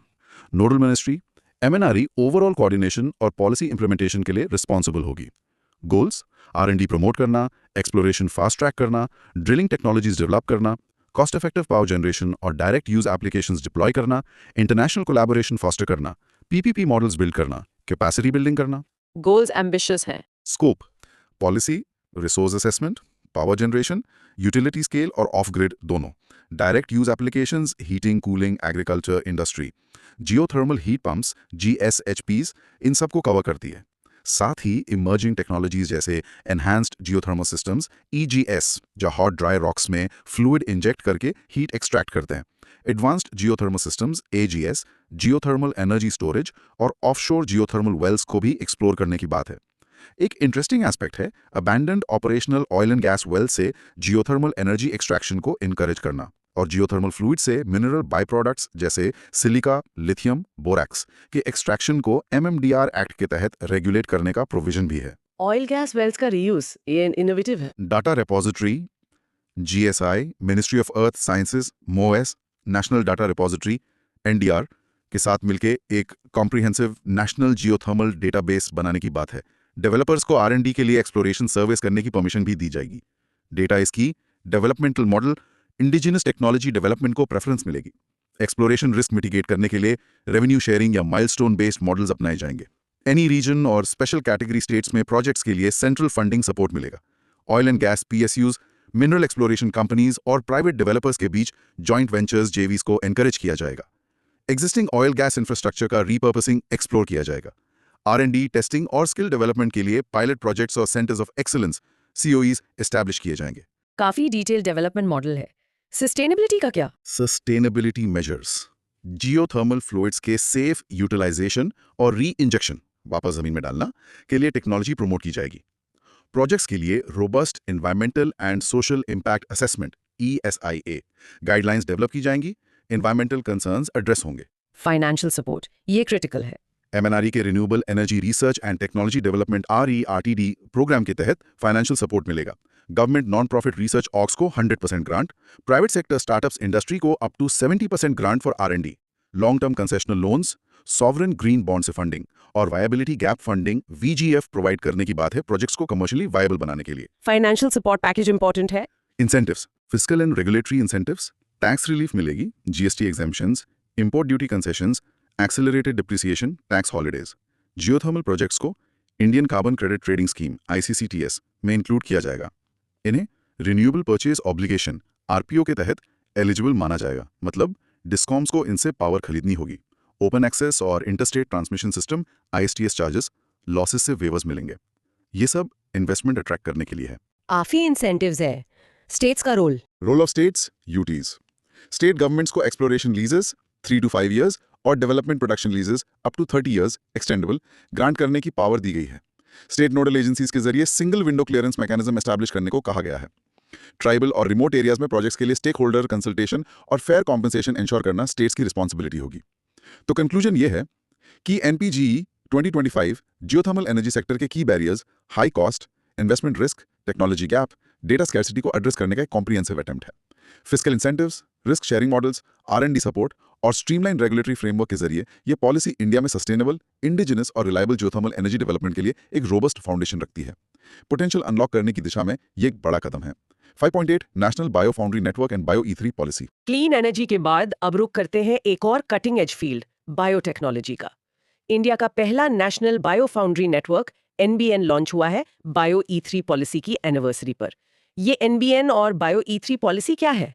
Sounds futuristic. हाँ, बायोटेक्नोलॉजी वाकई फ्यूचर की टेक्नोलॉजीज में से एक है। इंडिया का पहला national bio foundry network NBN 25 अगस्त 2025 को लॉन्च किया गया और ये लॉन्च बायो E3 पॉलिसी, जिसका फुल फॉर्म है biotechnology for economy, environment and employment, 2024 की फर्स्ट एनिवर्सरी पर हुआ। एनबीएन का मेन ऑब्जेक्टिव है बायोटेक्नोलॉजी रिसर्च में proof of concept POC stage पर अटके प्रॉमिसिंग प्रोजेक्ट्स को कमर्शियली वायबल टेक्नोलॉजीज में स्केल अप करने के लिए जरूरी इंफ्रास्ट्रक्चर और सपोर्ट प्रोवाइड करना। पीओसी मतलब इनिशियल डेमोन्स्ट्रेशन कि आइडिया टेक्निकली फीजिबल है। पीओसी से स्केल अप करना, कहाँ तक जाते हैं प्रोजेक्ट्स? अक्सर रिसर्च लैब्स में डिस्कवरी हो जाती है, पीओसी बन जाता है, लेकिन उसे पायलट स्केल पर ले जाने, ऑप्टिमाइज करने और फिर कमर्शियल प्रोडक्शन तक पहुंचाने के लिए जो स्पेशलाइज्ड इंफ्रास्ट्रक्चर, एक्सपर्टीज और फंडिंग चाहिए होती है, वो नहीं मिल पाती। इसे वैली ऑफ डेथ कहते हैं रिसर्च कमर्शलाइजेशन में।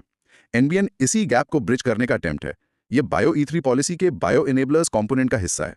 अच्छा, तो ये वैली ऑफ डेथ को ब्रिज करेगा। ये बायो फाउंड्री क्या होता है एग्जैक्टली? ये टर्म नया लग रहा है, फैक्ट्री जैसा कुछ है। हाँ, आप इसे एक तरह से बायोलॉजी की फैक्ट्री समझ सकते हैं, बट मच मोर सोफिस्टिकेटेड। बायोफाउंड्री एक हाईली ऑटोमेटेड इंटीग्रेटेड फैसिलिटी होती है जो सिंथेटिक बायोलॉजी के प्रिंसिपल्स यूज करती है। ये डीएनए सिंथेसिस, नया डीएनए बनाना, जीन एडिटिंग जैसे क्रिस्पर यूज करके जीन्स मॉडिफाई करना, हाई थ्रूपुट स्क्रीनिंग, हजारों सैंपल्स को क्विकली टेस्ट करना, रोबोटिक्स, ऑटोमेशन और डेटा एनालिटिक्स को कंबाइन करती है। किस लिए? ताकि इंजीनियर्ड माइक्रो ऑर्गेनिजम्स जैसे बैक्टीरिया, यीस्ट, एल्गी या सेल लाइंस को रैपिडली डिजाइन, बिल्ड, टेस्ट और ऑप्टिमाइज किया जा सके स्पेसिफिक एप्लीकेशंस के लिए, जैसे बायोफ्यूल्स बनाना, बायोप्लास्टिक्स बनाना, फार्मास्यूटिकल्स, एंजाइम्स, वैक्सीन्स बनाना। स्पीड और प्रिसिजन इसका की है। Wow, designing life forms. In a way, yes, designing biological systems for specific purposes. NBN का फंक्शन होगा 1, रिसर्च स्केलिंग फैसिलिटेट करना। जैसे उदाहरण दिए गए हैं international centre for genetic engineering and biotechnology ICGEB में first and second generation biofuels के लिए माइक्रोबियल स्ट्रेन्स इंजीनियर करना, या IIT मद्रास में एनिमल फ्री हाइलुरोनिक एसिड जो कॉस्मेटिक्स और मेडिसिन में यूज होता है, प्रोडक्शन को स्केल अप करना। 2, स्टार्टअप्स, SMEs, इंडस्ट्री और अकेडमिया को expensive state of the art biofoundry infrastructure shared basis पर एक्सेस प्रोवाइड करना। हर कोई अपनी फैसिलिटी नहीं बना सकता। 3, ट्रेनिंग प्रोग्राम्स और इंटर्नशिप्स ऑफर करके interdisciplinary bio manufacturing workforce build करना। हमें स्किल्ड पीपल चाहिए होंगे इन्हें चलाने के लिए। Share infrastructure and skill building, got it. Bio ई3 policy, biotechnology for economy, environment and employment के बारे में बताएं। ये कब आई थी और इसके ब्रॉड ऑब्जेक्टिव्स क्या हैं? बायो ई3 पॉलिसी अगस्त 2024 में अप्रूव हुई थी। रिस्पॉन्सिबल मिनिस्ट्री है डिपार्टमेंट ऑफ बायोटेक्नोलॉजी, DBT, जो ministry of science and technology के तहत आती है। ये इंडिया की पहली कॉम्प्रहेंसिव नेशनल बायोटेक्नोलॉजी पॉलिसी है। इसके ओवरआर्चिंग ऑब्जेक्टिव्स हैं 1, इंडिया के बायो मैन्युफैक्चरिंग सेक्टर को ट्रांसफॉर्म करना, उसे ज्यादा एफिशिएंट, सस्टेनेबल और ग्लोबली कंपेटिटिव बनाना। 2, इंडिया की बायो इकोनॉमी को 2025 तक $150 बिलियन से डबल करके 2030 तक $300 बिलियन तक पहुंचाना। ये एम्बिशियस टारगेट है। $300 बिलियन बाय 2030। जी। 3, high value bio based products के डेवलपमेंट और प्रोडक्शन को प्रमोट करना, जैसे precision biotherapeutics, targeted medicine, next gen vaccines, advanced diagnostics, carbon capture and utilisation, CCU technologies, functional foods, smart proteins like plant based meat, biomaterials और green chemicals. Focus high value addition पर है। 4, biotechnology को economy, environment और employment generation, इन तीनों E के लिए leverage करना, इसीलिए नाम बायो ई3 है। Economy, environment, employment, make sense. इस पॉलिसी के की फीचर्स क्या हैं और लॉन्च के बाद से एज ऑफ सेप 2025 रिपोर्ट क्या की अचीवमेंट्स रही हैं? एक साल में कुछ हुआ है? हाँ, एक साल में कुछ प्रोग्रेस हुई है। की फीचर्स हैं innovation driven R&D and entrepreneurship को फॉस्टर करना, कटिंग एज रिसर्च सपोर्ट करना, बायोटेक स्टार्टअप्स को नर्चर करना, टेक्नोलॉजी डेवलपमेंट एंड कमर्शलाइजेशन, इसमें इनेबलिंग इंफ्रास्ट्रक्चर बनाना शामिल है, जैसे bio foundries, bio AI hubs, bio manufacturing clusters, green growth models promote करना, regenerative agriculture, circular bio economy practices, waste से वैल्यू बनाना, इन पर फोकस है। PBP based implementation, government, academia और इंडस्ट्री के बीच कोलैबोरेशन एनकरेज करना, स्किल डेवलपमेंट, इंफ्रास्ट्रक्चर शेयरिंग और मार्केट एक्सेस के लिए। Key achievements as reported 21 advanced bio enabler facilities establish की गई या अपग्रेड की गई। इसमें मोहाली में BRIC national agri food bio manufacturing institute BRIC NABI भी शामिल है। DBT ने इसरो के साथ MOU साइन किया स्पेस बायोटेक्नोलॉजी रिसर्च के लिए, जैसे इंटरनेशनल स्पेस स्टेशन पर लाइफ साइंस एक्सपेरिमेंट्स कंडक्ट करना। फ्यूचर ओरिएंटेड रिसर्च है। Space biotechnology, interesting. Centre state partnerships initiate हुई, जैसे असम के साथ पार्टनरशिप हुई है स्टेट की रिच बायोडाइवर्सिटी को लेवरेज करके बायो एनेस्ट इंक्यूबेटर सेटअप करने के लिए। Bio E3 youth challenge launch किया गया ग्रासरूट्स लेवल पर इनोवेशन प्रमोट करने के लिए। और एक बड़ी अचीवमेंट बताई गई है कि India gene edited rice varieties develop करने वाला पहला देश बना है। ये varieties nutritional security, higher protein zinc content और climate resilience, drought, salt tolerance offer करती हैं। जीन एडिटेड राइस ये लैंडमार्क है, अचीवमेंट्स इंप्रेसिव हैं, लेकिन क्या इस पॉलिसी इंप्लीमेंटेशन में कुछ चैलेंजेस भी फेस हो रहे हैं? सब कुछ स्मूथ तो नहीं होगा? नहीं, बिल्कुल नहीं। चैलेंजेस हैं और उन्हें एक्नॉलेज करना जरूरी है। Lack of clear milestones. Policy में ओवरऑल विजन तो है, $300 बिलियन का टारगेट भी है, लेकिन specific, measurable, time bound, smart milestones की कमी बताई जा रही है। इससे प्रोग्रेस ट्रैक करना और अकाउंटेबिलिटी फिक्स करना मुश्किल हो सकता है। Human capital gaps. Specialised field जैसे microbial strain engineering, synthetic biology, bioprocess optimisation, regulatory science, bio informatics, इनमें ट्रेन्ड प्रोफेशनल्स की भारी कमी है। स्किल गैप एक बड़ा बॉटलनेक है। स्किल्ड वर्कफोर्स की कमी। स्केल ऑफ बॉटलनेक्स, वो value of death, funding gap जिसकी हमने बात की, वो अभी भी मेजर हर्डल है। रिसर्च डिस्कवरीज को कमर्शियल प्रोडक्ट्स में ट्रांसलेट करने के लिए pilot scale production, clinical trials, regulatory approvals के लिए फंडिंग सिक्योर करना स्टार्टअप्स के लिए बहुत मुश्किल होता है। Commercialisation barriers. GMP, good manufacturing practices, compliant bio manufacturing units establish करने के लिए हाई कैपिटल इन्वेस्टमेंट चाहिए। इंपोर्टेड रॉ मटेरियल्स और इक्विपमेंट पर डिपेंडेंस कॉस्ट बढ़ाती है। सप्लाई चेन्स भी फ्रैगमेंटेड है। फंडिंग और इंफ्रास्ट्रक्चर कॉस्ट चैलेंजेस हैं। Biosafety and public trust issues, genetically modified organisms, GMOs और जीन एडिटेड प्रोडक्ट्स जैसे वो चावल की बायोसेफ्टी को लेकर पब्लिक परसेप्शन और रेगुलेटरी हर्डल्स चैलेंजेस पैदा कर सकते हैं। Consumer acceptance, ethical concerns important है। ट्रस्ट बिल्ड करने के लिए ट्रांसपेरेंट रेगुलेशन और इफेक्टिव साइंस कम्युनिकेशन जरूरी है। Crucial for biotech.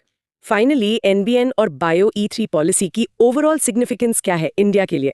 Big picture क्या है? सिग्निफिकेंस बहुत ज्यादा है।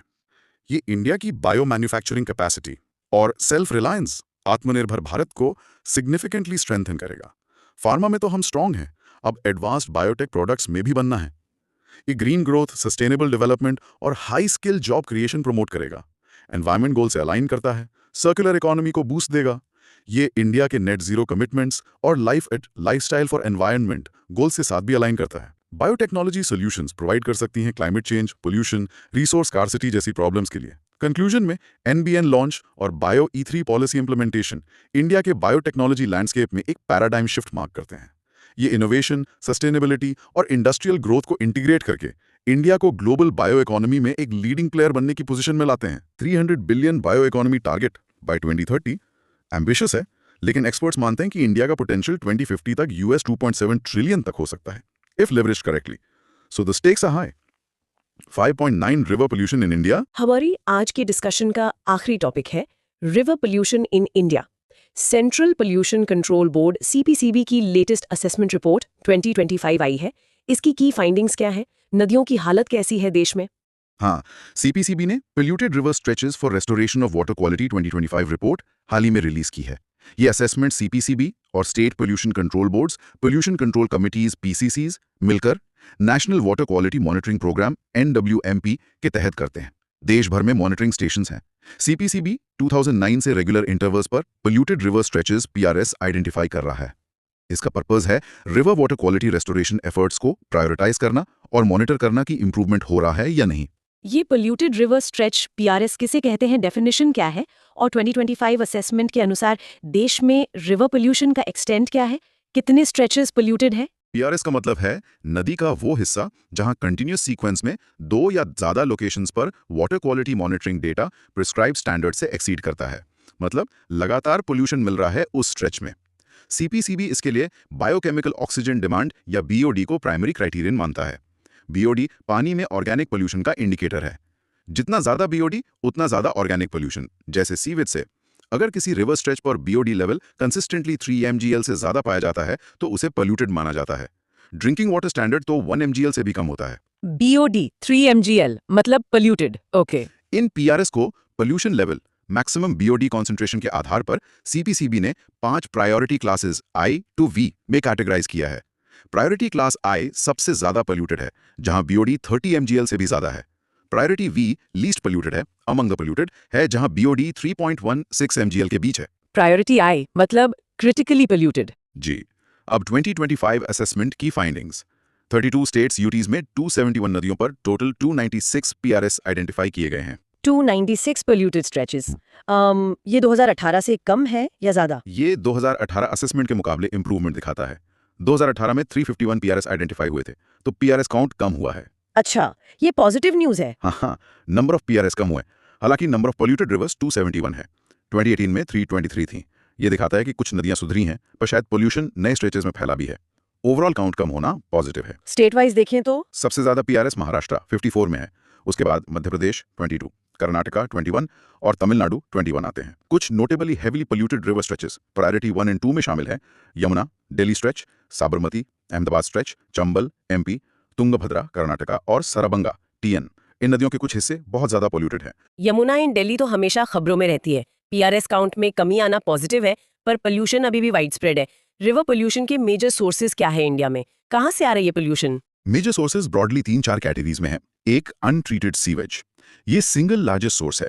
सीपीसीबी की ही 2021 की रिपोर्ट बताती है कि इंडिया के अर्बन एरियाज में daily 72,368 million litres per day MLD sewage generate होता है। 72,368 एमएलडी। हाँ, जबकि हमारे पास इंस्टॉल्ड सीवेज ट्रीटमेंट कैपेसिटी सिर्फ 31,841 एमएलडी यानी 44% है, और एक्चुअल ऑपरेशनल कैपेसिटी तो और भी कम है, सिर्फ 20,236 एमएलडी। इसका मतलब है कि 60% से ज्यादा सीवेज बिना किसी ट्रीटमेंट के सीधा नदियों और वाटर बॉडीज में डिस्चार्ज हो जाता है। ये सबसे बड़ा प्रॉब्लम है। ह्यूज गैप है जनरेशन और ट्रीटमेंट में। बिल्कुल। 2, इंडस्ट्रियल एफ्लुएंट्स, इंडस्ट्रीज जैसे chemical, sugar, paper and pulp, distilleries, tanneries, pharmaceuticals, textiles etcetera, ये लार्ज वॉल्यूम्स में टॉक्सिक वेस्ट वाटर डिस्चार्ज करती हैं। इनमें heavy metals, persistent organic pollutants, POPs, acids, alkalis, dyes होते हैं जो पानी को बुरी तरह पोल्यूट करते हैं। एफ्लुएंट स्टैंडर्ड्स का एनफोर्समेंट अभी भी पैची है, खासकर स्मॉल स्केल इंडस्ट्रीज में। इंडस्ट्रियल पोल्यूशन भी मेजर कंट्रीब्यूटर है। 3, अदर सोर्सेज, इनमें शामिल हैं म्यूनिसिपल सॉलिड वेस्ट का नदियों में या रिवर बैंक्स पर डंप करना, एग्रीकल्चरल रन ऑफ, खेतों से बहकर आने वाला पानी जिसमें पेस्टिसाइड्स, हर्बिसाइड्स, फर्टिलाइजर्स होते हैं, ये नॉन पॉइंट सोर्स पोल्यूशन है। सैंड माइनिंग एक्टिविटीज जो रिवर बेड को डिस्टर्ब करती हैं, फ्लो को अफेक्ट करती हैं। रिवर बैंक इंक्रोचमेंट्स जो नेचुरल फ्लो ऑब्स्ट्रक्ट करते हैं और पोल्यूशन लोड बढ़ाते हैं। और रिलीजियस एक्टिविटीज से immersion of idols and puja materials भी कुछ स्ट्रेचेस में कंट्रीब्यूट करता है। मल्टीपल सोर्सेज हैं, इन्हें टैकल करने के लिए लीगल फ्रेमवर्क और गवर्नमेंट प्रोग्राम्स कौन से हैं? क्या एफर्ट्स चल रहे हैं? लीगल फ्रेमवर्क में की एक्ट्स हैं water prevention and control of pollution act 1974। इसी एक्ट ने सीपीसीबी और एसपीसीबीज को एस्टैब्लिश किया था पोल्यूशन कंट्रोल मैंडेट्स के साथ। ये फाउंडेशन है।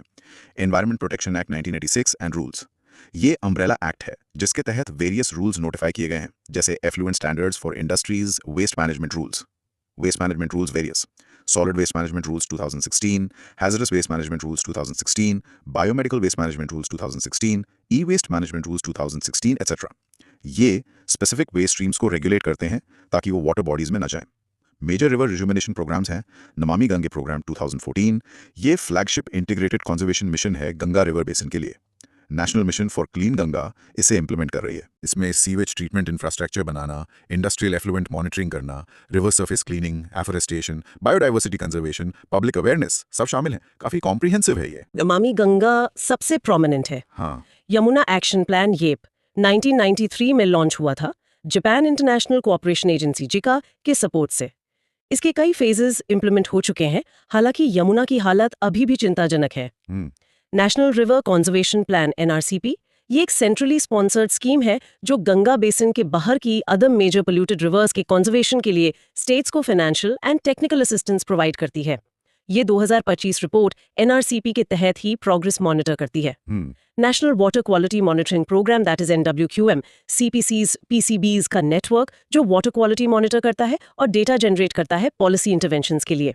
इसके अलावा इंफ्रास्ट्रक्चर डेवलपमेंट स्कीम्स जैसे Atal mission for rejuvenation and urban transformation AMRUT, smart cities mission और स्वच्छ भारत मिशन SBM भी सीवरेज इंफ्रास्ट्रक्चर, सैनिटेशन कवरेज और वेस्ट वाटर मैनेजमेंट इंप्रूव करने में कंट्रीब्यूट करती हैं इनडायरेक्टली। इतने सारे लॉज और प्रोग्राम्स के बावजूद चैलेंजेस बने हुए हैं। CPCB की 2025 रिपोर्ट में की रिकमेंडेशंस क्या दी गई हैं? क्या करने को कहा गया है? हाँ, रिपोर्ट सिर्फ प्रॉब्लम्स नहीं बताती, रिकमेंडेशंस भी देती है। की रिकमेंडेशंस हैं स्ट्रेंथन सोर्स कंट्रोल, सबसे पहले पॉल्यूशन के सोर्स को कंट्रोल करना, municipal sewage, industrial effluents, solid waste को इफेक्टिवली मैनेज करना, इंश्योर करना कि sewage treatment plants, effluent treatment plants, common effluent treatment plants और सॉलिड वेस्ट प्रोसेसिंग फैसिलिटीज ठीक से फंक्शन करें और स्टैंडर्ड्स मीट करें, कंप्लायंस एनफोर्स करना। Source control is key. और रिस्टोर करना, रेन वाटर हार्वेस्टिंग और ग्राउंड वाटर रिचार्ज प्रमोट करना, और सबसे इंपॉर्टेंट, रिवर्स में minimum environmental flow E flow maintain करना। ए फ्लो ये क्या है? ई फ्लो का मतलब है वो मिनिमम क्वांटिटी, टाइमिंग और क्वालिटी ऑफ वाटर फ्लो जो नदी में हमेशा बहना चाहिए, ताकि फ्रेश वाटर इकोसिस्टम, मछलियां, एक्वाटिक प्लांट्स एक्सेट्रा और उस पर डिपेंडेंट ह्यूमन लाइवलीहुड्स सस्टेन रह सकें। डैम्स और डाइवर्जन से ई फ्लो कम हो जाता है, जिसे मेंटेन करना जरूरी है। ब्रिस्बेन डिक्लेरेशन 2007 इसे डिफाइन करता है। मिनिमम फ्लो मेंटेन करना, समझ गई। Remove encroachments and develop biodiversity parks. River flood plain से एनक्रोचमेंट्स हटाना और रिक्लेम्ड एरियाज पर बायोडाइवर्सिटी पार्क्स या वेटलैंड्स डेवलप करना। इससे रिवराइन इकोसिस्टम रिस्टोर होगा। Optimise sewage treatment.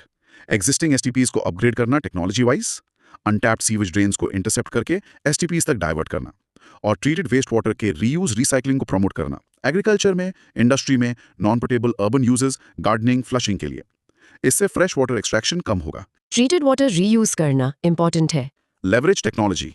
Real time water quality monitoring के लिए सेंसर्स लगाना, पोल्यूशन सोर्स ट्रैकिंग के लिए जीआईएस रिमोट सेंसिंग यूज करना, एफिशिएंट वेस्ट मैनेजमेंट के लिए मॉडर्न टेक्नोलॉजीज जैसे artificial intelligence, AI, internet of things, IoT, data analytics और रोबोटिक्स का यूज करना। टेक्नोलॉजी अडॉप्शन जरूरी है। तो what does this all mean? Overall picture क्या उभरती है, क्या प्रोग्रेस हो रही है, क्या उम्मीद रख सकते हैं? देखिए, पीआरएस काउंट में कमी 351 से 296 ये दिखाती है कि रिवर वाटर क्वालिटी में ग्रेजुअल इंप्रूवमेंट हो रहा है। ये पॉजिटिव सिग्नल है। एफर्ट्स, स्पेशली नमामि गंगे जैसे प्रोग्राम्स के तहत जो इंफ्रास्ट्रक्चर बिल्ड हुआ है, जैसे एसटीपीस, उसका असर दिखना शुरू हुआ है। स्ट्रिक्टर इंडस्ट्रियल कंप्लायंस भी कंट्रीब्यूट कर रहा है। लीगल एनफोर्समेंट, इंफ्रास्ट्रक्चर डेवलपमेंट और डेटा ड्रिवन मॉनिटरिंग का इंटीग्रेशन रिजल्ट्स दिखा रहा है। However, the challenge remains immense. Urban sewage treatment gap अभी भी बहुत बड़ा है। इंडस्ट्रियल पोल्यूशन हॉटस्पॉट्स पर्सिस्ट हैं। Non point source pollution like agriculture run of को कंट्रोल करना और मुश्किल है। इंक्रोचमेंट्स हटाना पॉलिटिकली सेंसिटिव होता है। ई फ्लो मेंटेन करना वाटर एलोकेशन कॉन्फ्लिक्ट्स पैदा करता है। कंक्लूजन यह है कि इंडिया के रिवर रिजुविनेशन एफर्ट्स सही डायरेक्शन में है, लेकिन पेस और स्केल बढ़ाने की जरूरत है। कंसिस्टेंसी चाहिए। इस टीटीटी ऑपरेशंस को स्ट्रेंथन करना, स्ट्रिक्ट कंप्लायंस इंश्योर करना, ई फ्लो रिजीम्स इंप्लीमेंट करना, फ्लड प्लेन प्रोटेक्शन इन्फोर्स करना और टेक्नोलॉजी लेवरेज करना क्रिटिकल होगा। तभी हम अपनी पोल्यूटेड रिवर्स को सस्टेनेबल, इकोलॉजिकल और इकोनॉमिक एसेट्स में ट्रांसफॉर्म कर पाएंगे। ये सिर्फ पानी की क्वालिटी का सवाल नहीं है, ये हमारी रिवर्स, जो हमारी कल्चरल और इकोलॉजिकल हेरिटेज हैं, उन्हें फ्यूचर जनरेशंस के लिए सिक्योर करने का सवाल है। बिल्कुल, नदियों को बचाना हमारी collective responsibility. Great Nicobar island project, ये सेक्शन 5.10 में दिया गया है। अभी हाल में खबर ये थी कि union ministry of tribal affairs मतलब मोटा ने अंडमान एंड निकोबार एडमिनिस्ट्रेशन से एक फैक्चुअल रिपोर्ट मांगी है। शिकायतें ये हैं कि इस बड़े प्रोजेक्ट के लिए जो फॉरेस्ट लैंड डाइवर्ट की जा रही है, उससे पहले फॉरेस्ट राइट्स एक्ट यानी FRA 2006 के तहत जो फॉरेस्ट राइट्स मिलने चाहिए थे वो सेटल नहीं किए गए। तो ये मामला थोड़ा पेचीदा क्यों हो गया है? हाँ, देखिए, इसमें एक कानूनी पेंच फंसा हुआ है। असल में अंडमान एंड निकोबार आइलैंड्स में ट्राइबल काउंसिल्स तो हैं जो 2009 के एक रेगुलेशन के तहत बनी थी, लेकिन इनके पास वो वाली पावर्स नहीं है जो 6 शेड्यूल काउंसिल्स के पास होती हैं, मतलब लेजिस्लेटिव या जुडिशल पावर्स, और उतनी ऑटोनॉमी नहीं है। इनकी भूमिका ज्यादातर एडवाइजरी और एग्जीक्यूटिव किस्म की है। अब एडमिनिस्ट्रेशन का कहना है कि यहाँ FRA 2006 लागू ही नहीं होता।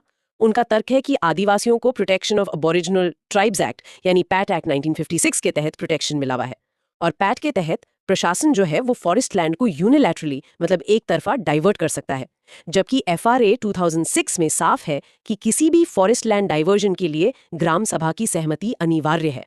तो यहीं पर यह टकराव की स्थिति बन रही है। अच्छा, समझा। तो ये PAT एक्ट वर्सेस FRA वाली बात है। खैर, ये ग्रेट निकोबार आइलैंड प्रोजेक्ट असल में है क्या, इसके कंपोनेंट्स क्या हैं और इसका एम क्या बताया जा रहा है? देखिए, ये प्रोजेक्ट नीति आयोग ने कंसीव किया था और फिर 2021 में यूनियन कैबिनेट ने इसे अप्रूव किया। इसका लक्ष्य है ग्रेट निकोबार आइलैंड को एक सस्टेनेबल मैरिटाइम और लॉजिस्टिक्स हब के तौर पर डेवलप करना। इसकी जो नोडल एजेंसी है वो है Andaman and Nicobar islands integrated development corporation यानी ANIDICO। ये 1988 में बनी एक गवर्नमेंट अंडरटेकिंग है। जहां तक मेजर कंपोनेंट्स की बात है, इसमें 4 मुख्य चीजें शामिल हैं। पहला, गलाथिया बे में एक इंटरनेशनल ट्रांसशिपमेंट पोर्ट, इसे ministry of ports, shipping and waterways implement करेगा। दूसरा, एक ग्रीनफील्ड इंटरनेशनल एयरपोर्ट। तीसरा, एक 450 मेगावाट का पावर प्लांट। और चौथा, लगभग 3.5 लाख लोगों के लिए एक मॉडर्न टाउनशिप बनाने की योजना है। 3.5 लाख लोग, ये तो काफी एम्बिशियस प्रोजेक्ट लग रहा है। इसके पीछे सरकार की सोच क्या है? मतलब, what is the intended significance of this project? इसके स्ट्रेटेजिक इकोनॉमिक फायदे क्या देखे जा रहे हैं? हाँ, एम्बिशियस तो है, और इसकी सिग्निफिकेंस आप कह सकते हैं मल्टी लेयर्ड है। सबसे पहले इसकी स्ट्रेटेजिक इंपॉर्टेंस देखिए।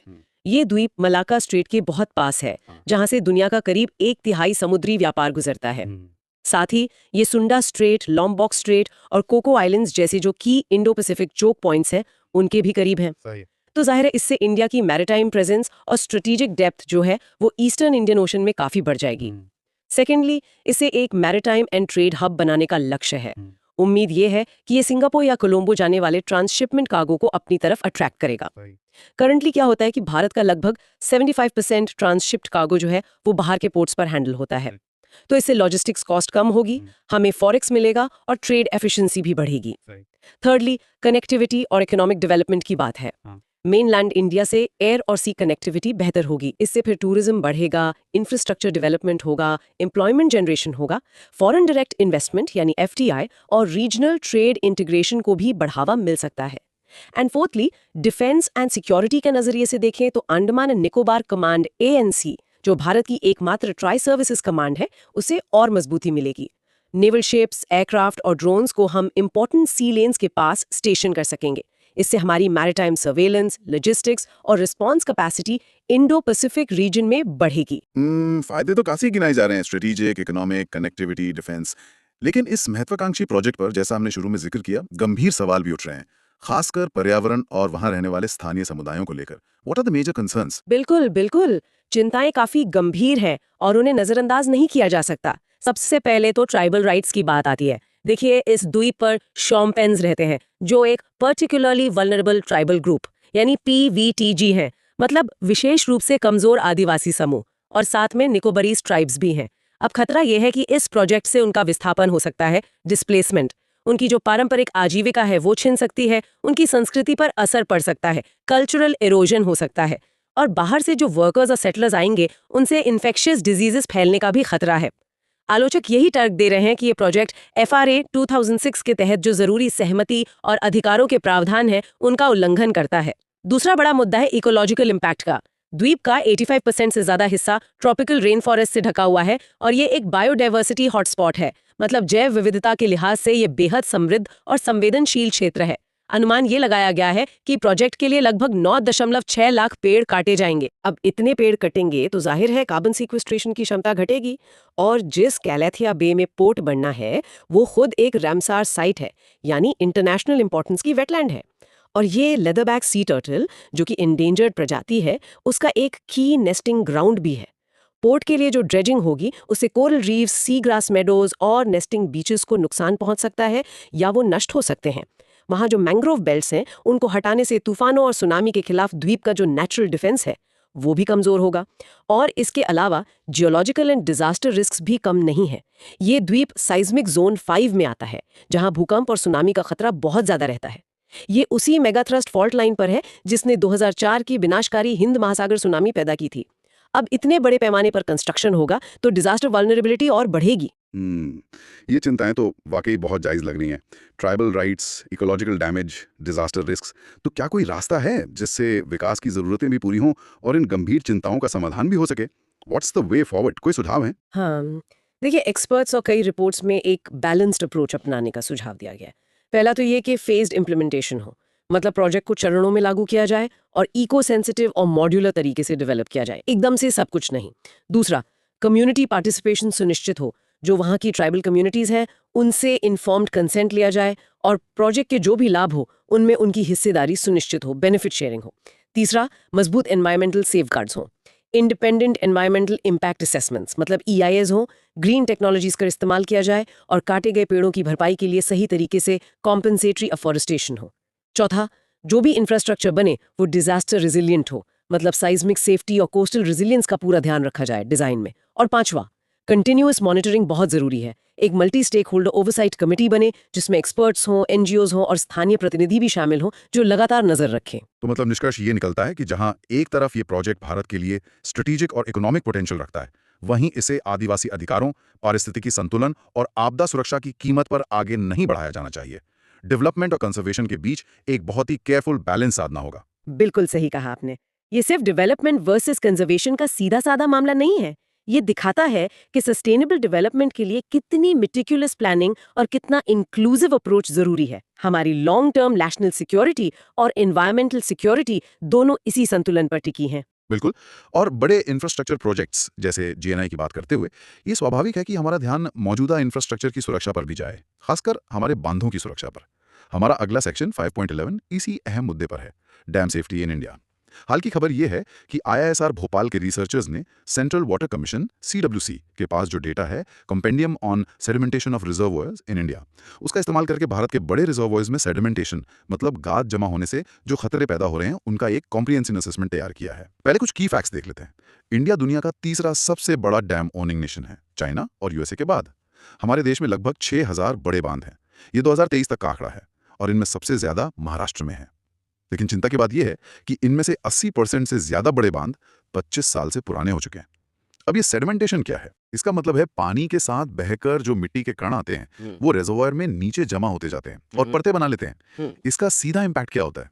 रिजर्वॉयर की पानी जमा करने की कैपेसिटी कम हो जाती है, जिससे फिर water storage, hydro power generation और फ्लड कंट्रोल सब पर असर पड़ता है। हाँ, और इस स्टडी के जो की फाइंडिंग्स हैं वो काफी चौंकाने वाले हैं, बल्कि चिंताजनक हैं। स्टोरेज लॉस की बात करें तो कई रिजर्वॉयर्स अपनी ओरिजिनल डिजाइन कैपेसिटी का 50% या उससे भी ज्यादा खो चुके हैं।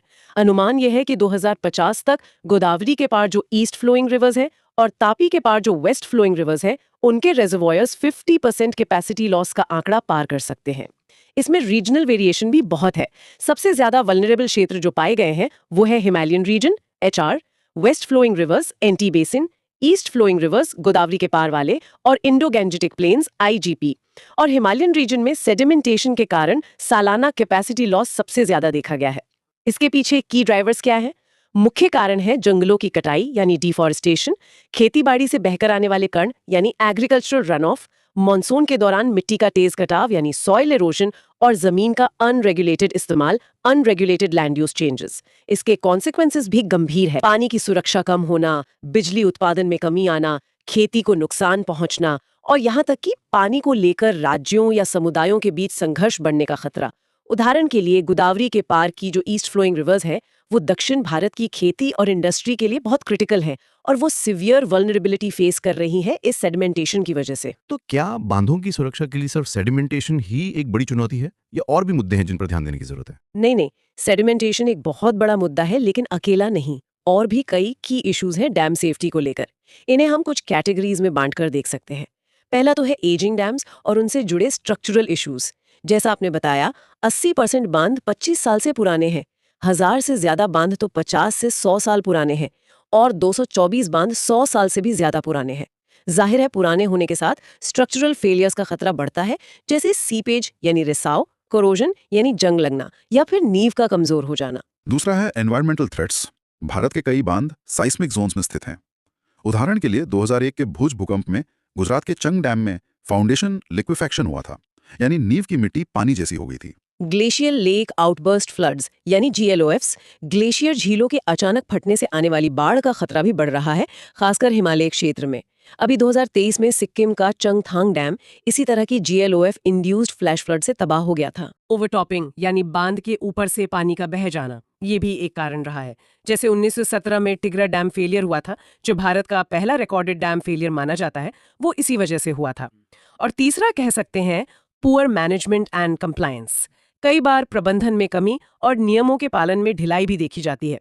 जैसे मध्य प्रदेश के गांधी सागर डैम की CAG ऑडिट हुई थी, उसमें पाया गया कि state dam safety organisation SDSO ने CWC की तरफ से जो जरूरी मरम्मत की रिकमेंडेशंस दी गई थी, उन्हें अनदेखा किया। बाप रे, बांध टूटने के परिणाम तो सोचकर ही डर लगता है।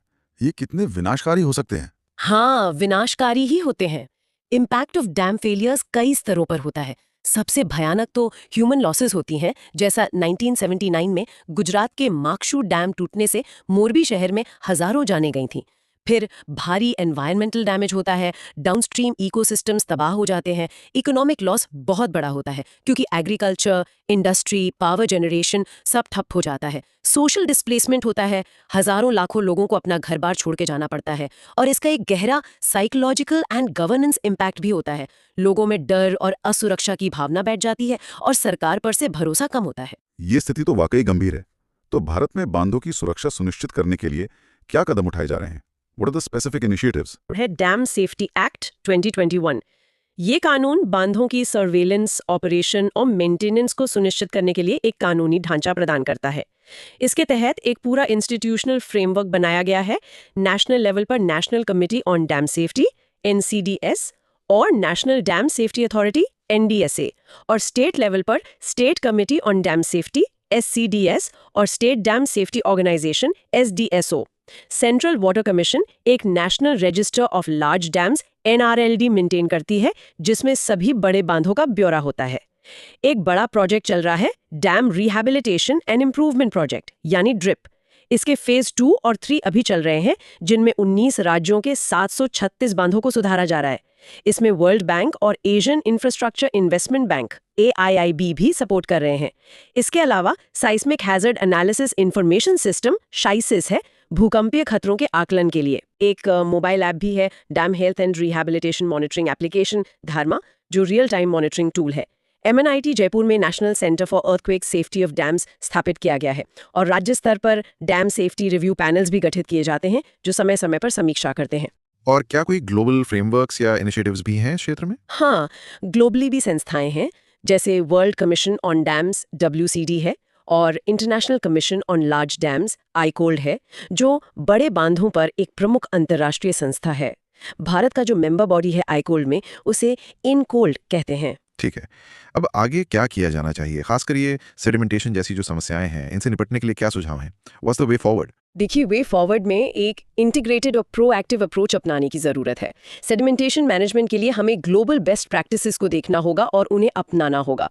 जैसे सेडिमेंट बाईपास सिस्टम्स होते हैं, जापान में इस्तेमाल होते हैं, या कंट्रोल्ड फ्लशिंग की तकनीक है, स्विट्जरलैंड में इस्तेमाल होती हैं। साथ ही हमें अपने क्षेत्र विशेष उपाय भी करने होंगे, जैसे कैचमेंट एरिया में एफोरेस्ट्रेशन करना, वाटरशेड मैनेजमेंट पर ध्यान देना और जहां संभव हो पीरियोडिक डीसिल्टिंग करना। ऑल्टरनेटिव स्ट्रक्चर्स के बारे में भी सोचा जा सकता है, जैसे सब सरफेस डैम्स यानी भूमिगत बांध। कुछ खास परिस्थितियों में ये उपयोगी हो सकते हैं। टेक्नोलॉजी इंटीग्रेशन बहुत ज़रूरी है। हमें satellite monitoring, IoT sensors, AI based predictive maintenance systems का इस्तेमाल बढ़ाना होगा और रेगुलेटरी मेजर्स को सख्ती से लागू करना होगा, जैसे मैंडेटरी इंस्पेक्शंस हों, रिस्क बेस्ड रिहैबिलिटेशन हो, और जो बांध बहुत ज़्यादा पुराने और असुरक्षित हो गए हैं, उनकी फेज्ड डीकमिशनिंग यानी चरणबद्ध तरीके से उन्हें हटाने पर भी विचार करना होगा। तो कुल मिला के स्थिति ये है कि भारत के बांध सेडिमेंटेशन, एजिंग, साइस्मिक एक्टिविटी और कहीं कहीं मैनेजमेंट लैप्सेस जैसे कई मिले-जुले खतरों का सामना कर रहे हैं। एक कॉम्प्रिहेंसिव स्ट्रेटजी की जरूरत है। बिल्कुल सही। डैम सेफ्टी को सुनिश्चित करने के लिए हमें साइंटिफिक सेडिमेंट कंट्रोल मेथड्स, आधुनिक मॉनिटरिंग सिस्टम्स, कड़े रेगुलेटरी एनफोर्समेंट और कम्युनिटी प्रिपेयर्डनेस, इन सब को एक साथ लेके चलना होगा। ग्लोबल बेस्ट प्रैक्टिसेस से सीखना और रीजन स्पेसिफिक रेजिलियंट स्ट्रैटेजीज बनाना, ये बहुत वाइटल है। अग्रीड। और बांधों की सुरक्षा का मुद्दा सीधे तौर पर आपदा प्रबंधन यानी डिजास्टर मैनेजमेंट से जुड़ता है और आपदाओं से प्रभावी ढंग से निपटने के लिए जरूरी है एक सही वित्तीय व्यवस्था, जिसे हम डिजास्टर रिस्क फाइनेंसिंग या DRF कहते हैं। हमारा अगला सेक्शन 5.12 इसी विषय पर है। हाल ही में खबर यह थी कि हिमाचल प्रदेश के चीफ मिनिस्टर ने 16th फाइनेंस कमीशन से आग्रह किया है कि मौजूदा डिजास्टर रिस्क इंडेक्स DRI को रीफ्रेम किया जाए, उसे बदला जाए, ताकि पहाड़ी राज्यों की जो यूनिक वल्नरेबिलिटीज हैं, जो उनकी खास संवेदनशीलताएं हैं, वो इसमें बेहतर तरीके से रिफ्लेक्ट हो सकें। पहले बताइए कि पहाड़ी राज्यों की वल्नरेबिलिटी ज्यादा क्यों होती है? हाँ, ये एक बहुत महत्वपूर्ण मुद्दा उठाया गया है। पहाड़ी राज्यों की वल्नरेबिलिटी ज्यादा होने के कई कारण हैं जो आपस में जुड़े हुए हैं। पहला तो है जियोफिजिकल फैक्टर्स। हिमालय एक युवा और टेक्टोनिकली एक्टिव पर्वत श्रृंखला है। यहाँ की जमीन अक्सर अनकंसोलिडेटेड डिपॉजिट्स वाली होती है, मतलब ढीली मिट्टी और चट्टानें। नदियां जैसे अलकनंदा, भागीरथी बहुत तेजी से बहती हैं और किनारों को काटती हैं, रिवर अंडरकटिंग और लैंड सबसाइडेंस यानी जमीन धंसने की घटनाएं भी होती रहती हैं, जैसा हमने हाल ही में जोशीमठ में 2023 में देखा। फिर है क्लाइमेटिक फैक्टर्स। क्लाइमेट चेंज के कारण ग्लेशियर तेजी से पिघल रहे हैं, क्लाउड बर्स्ट यानी बादल फटने की घटनाएं बढ़ गई हैं, जैसे 2013 की उत्तराखंड फ्लड्स में हुआ था। बहुत तेज बारिश यानी इंटेंस रेनफॉल भी आम हो गई है। सोशो इकोनॉमिक फैक्टर्स भी हैं। जंगलों की कटाई हुई है, ढलानों पर खेती होती है, जिससे मिट्टी का कटाव बढ़ता है। बड़े बड़े हाइड्रो इलेक्ट्रिक प्रोजेक्ट्स बने हैं, जैसे टेहरी डैम, जो अपने आप में दबाव डालते हैं। और आखिर में एंथ्रोपोजेनिक फैक्टर्स यानी मानवीय गतिविधियां। पहाड़ों में बेतरतीब रोड कंस्ट्रक्शन, टनलिंग, नदियों के किनारे अतिक्रमण, एनक्रोचमेंट्स और तेजी से बढ़ता टूरिज्म। एक अनुमान के मुताबिक साल में 10 करोड़ पर्यटक आते हैं और 2025 तक ये संख्या 24 करोड़ तक पहुंच सकती है। ये सब मिलकर इन नाजुक इकोसिस्टम्स पर भारी बोझ डालते हैं और आपदाओं का खतरा बढ़ाते हैं। ये तो बहुत सारे फैक्टर्स हैं। अब ये डिजास्टर रिस्क इंडेक्स या DRI जिसका जिक्र हुआ, ये असल में है क्या और इसका मकसद क्या है? इसे कब इंट्रोड्यूस किया गया था? देखिए, DRI एक कंपोजिट मेजर है। ये किसी क्षेत्र के रिस्क एक्सपोजर, मतलब उसे कितना खतरा है, उसकी वल्नरेबिलिटी, वो कितना संवेदनशील है, और आपदा की लाइटलीहुड यानी संभावना कितनी है, इन सबको मिलाकर एक स्कोर या इंडेक्स बनाता है। इसका पर्पस है आपदा की संभावना और उसकी गंभीरता का आकलन करना। इससे राज्यों को फंड एलोकेशन में मदद मिलती है और मिटिगेशन, जोखिम कम करने, और प्रिपेयर्डनेस, तैयारी के प्रयासों को सही दिशा देने में भी मदद मिलती है। इसे 15th फाइनेंस कमीशन ने इंट्रोड्यूस किया था, जिसका कार्यकाल 2021 से 2026 तक है। इसके दो मुख्य कंपोनेंट्स हैं, जैसा फाइनेंस कमीशन ने तय किया। पहला है हैजार्ड प्रोबेबिलिटी, जिसका वेटेज 70% है। इसमें बाढ़, भूकंप, सूखा जैसी आपदाएं शामिल हैं। और दूसरा है वल्नरेबिलिटी, जिसका वेटेज 30% है, और इसे मुख्य रूप से राज्य की BPL आबादी के प्रतिशत के आधार पर मापा जाता है। अच्छा, तो भारत में डिजास्टर रिस्क फाइनेंसिंग का मौजूदा फ्रेमवर्क क्या है और इसमें 15 फाइनेंस कमीशन ने क्या मुख्य बदलाव किए थे? 15 फाइनेंस कमीशन ने DRF के लिए एक नई मेथोडोलॉजी अपनाई थी। इसने पहले के एक्सपेंडिचर ड्रिवन मॉडल को रिप्लेस किया। पहले क्या होता था कि जिस राज्य ने पिछले सालों में आपदा राहत पर ज्यादा खर्च किया, उसे ज्यादा फंड मिलता था। नई मेथोडोलॉजी राज्यों की कैपेसिटी, क्षमता, रिस्क एक्सपोजर, खतरा और हैजर्ड प्रोननेस, आपदा प्रवणता को कंबाइन करती है। इसके तहत दो तरह के फंड्स बनाए गए हैं, national disaster mitigation fund NDMF राष्ट्रीय स्तर पर, और state disaster mitigation fund SDMF राज्य स्तर पर। मिटिगेशन पर जोर दिया गया है, सिर्फ रिलीफ पर नहीं। इन फंड्स में केंद्र सरकार का हिस्सा आमतौर पर 75% होता है, लेकिन नॉर्थ ईस्टर्न और हिमालयन राज्यों के लिए ये 90% है, उनकी विशेष परिस्थितियों को देखते हुए। और जहां तक मुझे पता है, तेलंगाना को छोड़कर लगभग सभी राज्यों ने अपने SDMFs बना लिए हैं। तो अगर ये नया फ्रेमवर्क है तो फिर हिमाचल जैसे राज्य इससे खुश क्यों नहीं है? इसमें क्या कमियां बताई जा रही हैं? What are the main concerns and limitations being pointed out? हाँ, फ्रेमवर्क नया जरूर है, लेकिन इसमें कुछ चिंताएं और सीमाएं हैं, खासकर पहाड़ी राज्यों के नजरिए से।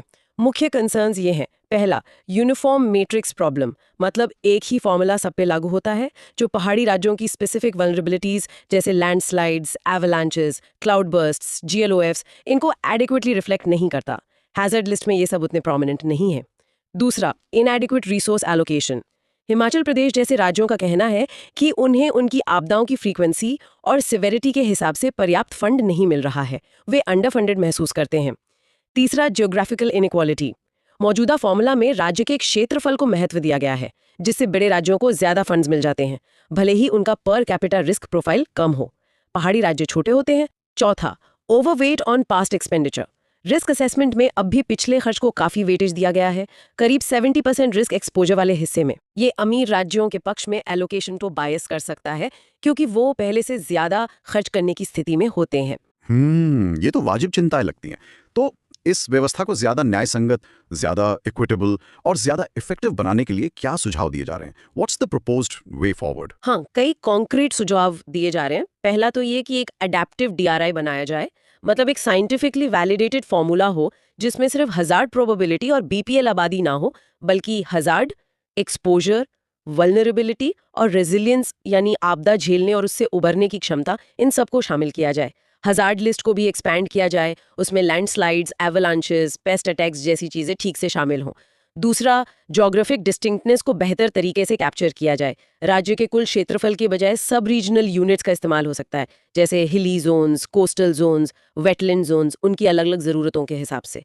तीसरा, सोशियो इकोनॉमिक इंडिकेटर्स को बेहतर बनाया जाए। सिर्फ गरीबी BPL के आधार पर वल्नरेबिलिटी मापने के बजाय एक कॉम्पोजिट वल्नरेबिलिटी स्कोर इस्तेमाल हो, जैसा national disaster management authority NDMA का एक मॉडल है, जिसमें unsafe buildings, population density, deforestation जैसे कई फैक्टर्स शामिल होते हैं। चौथा, डेटा इंटीग्रेशन पर जोर दिया जाए। बेहतर असेसमेंट के लिए नई टेक्नोलॉजीज जैसे IoT, remote sensing, panchayat level mapping का इस्तेमाल हो और डिस्ट्रिक्ट डिजास्टर डेटा रेपोजिटरीज बनाई जाए। और पांचवा, पीरियोडिक रिव्यू हो, हर 5 साल में फाइनेंस कमीशन के साथ DRI फॉर्मूला का रिव्यू हो ताकि अपडेटेड डेटा और बदलती क्लाइमेट रियलिटीज के हिसाब से इसे ढाला जा सके। समझ गया।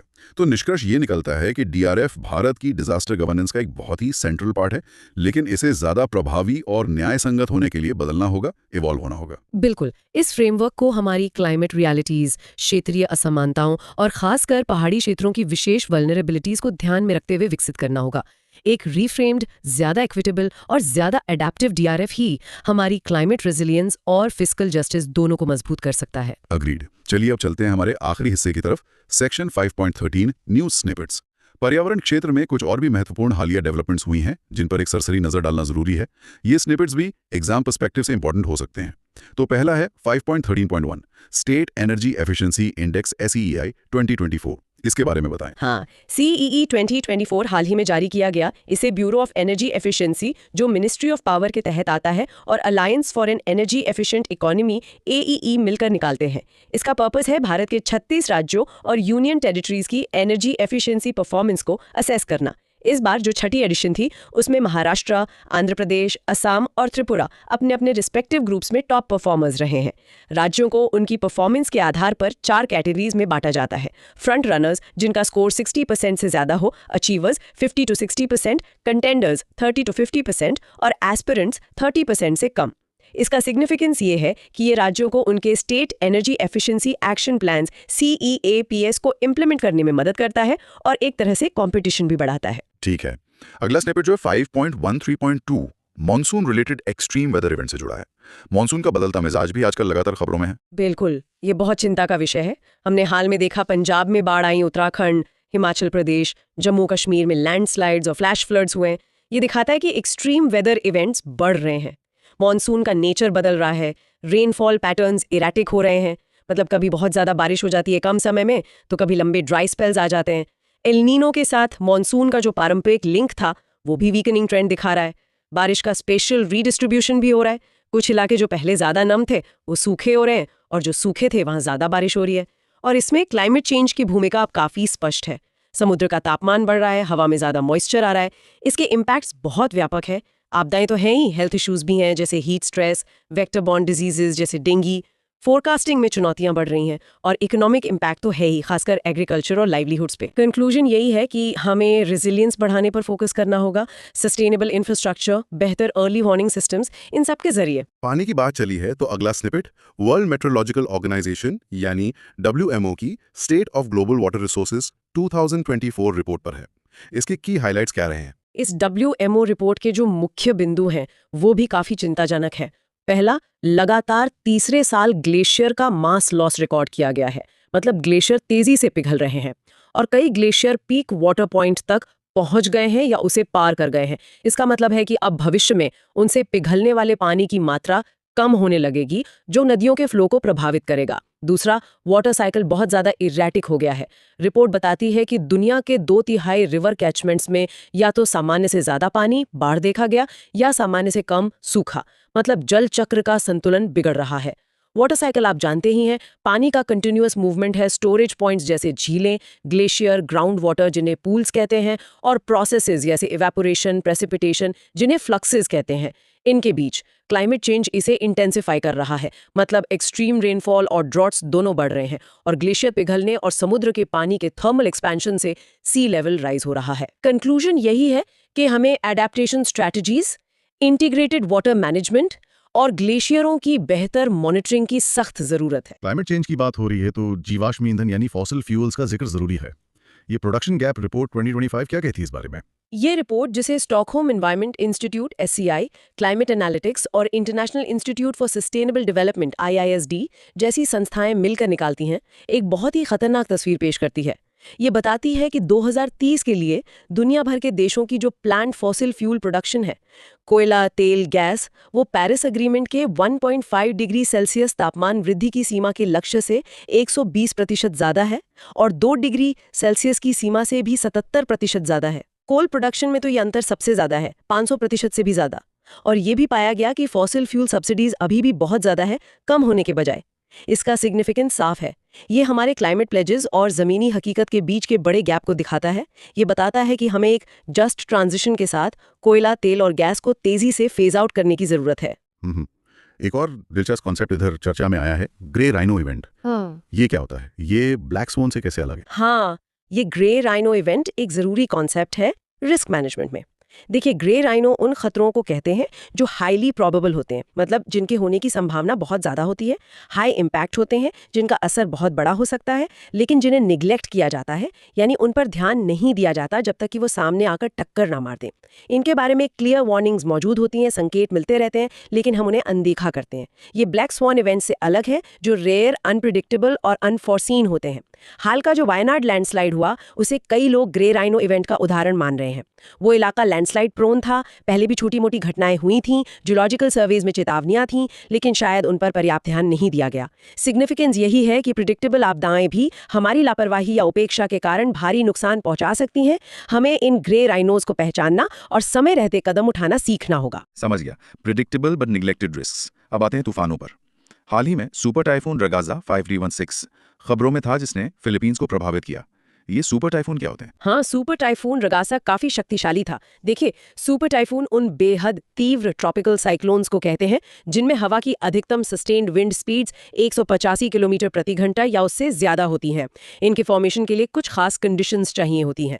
समुद्र की सतह का तापमान 26 डिग्री सेल्सियस से ज्यादा होना, और ये आमतौर पर इक्वेटर से 5 डिग्री लैटिट्यूड से ज्यादा दूरी पर बनते हैं ताकि कोलियोलिस फोर्स प्रभावी हो सके। ये warm core low pressure systems होते हैं। इनके रीजनल नेम्स अलग अलग होते हैं, जैसा आप जानते होंगे। अटलांटिक और पूर्वी पैसिफिक ओशन में इन्हें हरिकेन कहते हैं, हिंद महासागर इंडियन ओशन में साइक्लोन कहते हैं, पश्चिमी उत्तर पैसिफिक ओशन में टाइफून कहते हैं, और दक्षिणी हिंद महासागर ऑस्ट्रेलिया के पास इन्हें विली विली भी कहा जाता है। सिग्निफिकेंस ये है कि क्लाइमेट चेंज के कारण समुद्र गर्म हो रहे हैं, जिससे इन तूफानों की इंटेंसिटी यानी तीव्रता बढ़ने की आशंका जताई जा रही है। ठीक है। अब कुछ हाइड्रो इलेक्ट्रिक प्रोजेक्ट्स भी चर्चा में रहे हैं, खासकर हमारे उत्तर पूर्व और जम्मू कश्मीर में। इनके बारे में संक्षिप्त जानकारी दे दीजिए। हाँ, 3 प्रमुख प्रोजेक्ट्स हाल में खबरों में थे। पहला है सवालकोट प्रोजेक्ट। ये जम्मू कश्मीर के रामबाण और उधमपुर जिलों में चिनाब नदी पर बन रहा एक run of the river project है। इसका मकसद क्लीन एनर्जी पैदा करना है। दूसरे और तीसरे प्रोजेक्ट अरुणाचल प्रदेश में है, हेयो एंड टाटो आई प्रोजेक्ट्स। ये दोनों सियोम नदी पर बन रहे हैं, जो सियांग नदी यानी ब्रह्मपुत्रा की एक ट्रिब्यूटरी है। ये इंडिया चाइना बॉर्डर के पास स्थित है, इसलिए इनका स्ट्रेटेजिक इंपॉर्टेंस भी है। चौथा है ओजू हाइड्रो इलेक्ट्रिक प्रोजेक्ट। ये भी अरुणाचल प्रदेश में ही है, सुबनसिरी नदी पर। सुबनसिरी भी ब्रह्मपुत्रा की एक महत्वपूर्ण ट्रिब्यूटरी है, इसे एक गोल्ड रिवर भी कहते हैं। ये प्रोजेक्ट भी इंडिया चाइना बॉर्डर के पास है, तो इसका भी स्ट्रेटेजिक महत्व है। साथ ही ये क्लीन एनर्जी सोर्स भी होगा। और अंत में एक भूवैज्ञानिक घटना 5.138 बैरन आइलैंड वोल्केनो। भारत के एकमात्र सक्रिय ज्वालामुखी में फिर से कुछ गतिविधि देखी गई है। हाँ, बैरन आइलैंड वोल्केनो में हाल ही में फिर से इरप्शन की खबरें आई हैं। ये अंडमान सी में पोर्ट ब्लेयर के नॉर्थ ईस्ट में स्थित है। ये एक स्ट्रैटो वोल्केनो है, मतलब परतदार ज्वालामुखी। और जैसा आपने कहा, ये भारत का एकमात्र एक्टिव वोल्केनो माना जाता है। जियोलॉजिकली देखा जाए तो ये अंडमान वोल्केनिक आर्क का हिस्सा है, जो इंडियन प्लेट के बर्मा प्लेट के नीचे सबडक्ट होने यानी धंसने से बना है। इसकी सिग्निफिकेंस ये है कि ये हमें प्लेट टेक्टोनिक्स और वोल्केनिक एक्टिविटी को समझने में इनसाइट्स देता है। वैज्ञानिकों के लिए रिसर्च और मॉनिटरिंग के लिहाज से ये एक इंपॉर्टेंट साइट है। तो ये थे कुछ महत्वपूर्ण updates. So what does this all mean? ये सभी डेवलपमेंट्स, चाहे वो ग्रेट निकोबार प्रोजेक्ट हो, डैम सेफ्टी हो, डीआरएफ हो, या ये स्निपेट्स, ये क्या दिखाते हैं? यही कि एनवायरनमेंट प्रोटेक्शन, सस्टेनेबल डेवलपमेंट और डिजास्टर प्रिपेयर्डनेस कितने ज्यादा इंटरकनेक्टेड हैं, और पॉलिसी मेकिंग में इन सब का ध्यान रखना कितना जरूरी हो गया है। बिल्कुल, आपने एकदम सही कहा। स्पेशली जो ग्रेट निकोबार प्रोजेक्ट और डैम सेफ्टी जैसे मुद्दे हैं, वो डेवलपमेंट वर्सेस कंजर्वेशन की बहस को बहुत तीखे ढंग से सामने लाते हैं। हमें संतुलन साधना होगा। और क्लाइमेट चेंज का असर तो अब हर जगह साफ दिख रहा है, चाहे वो बदलते मॉनसून पैटर्न्स हो, ग्लोबल वाटर रिसोर्सेज पर दबाव हो, या फिर एक्सट्रीम वेदर इवेंट्स की बढ़ती फ्रीक्वेंसी और इंटेंसिटी हो।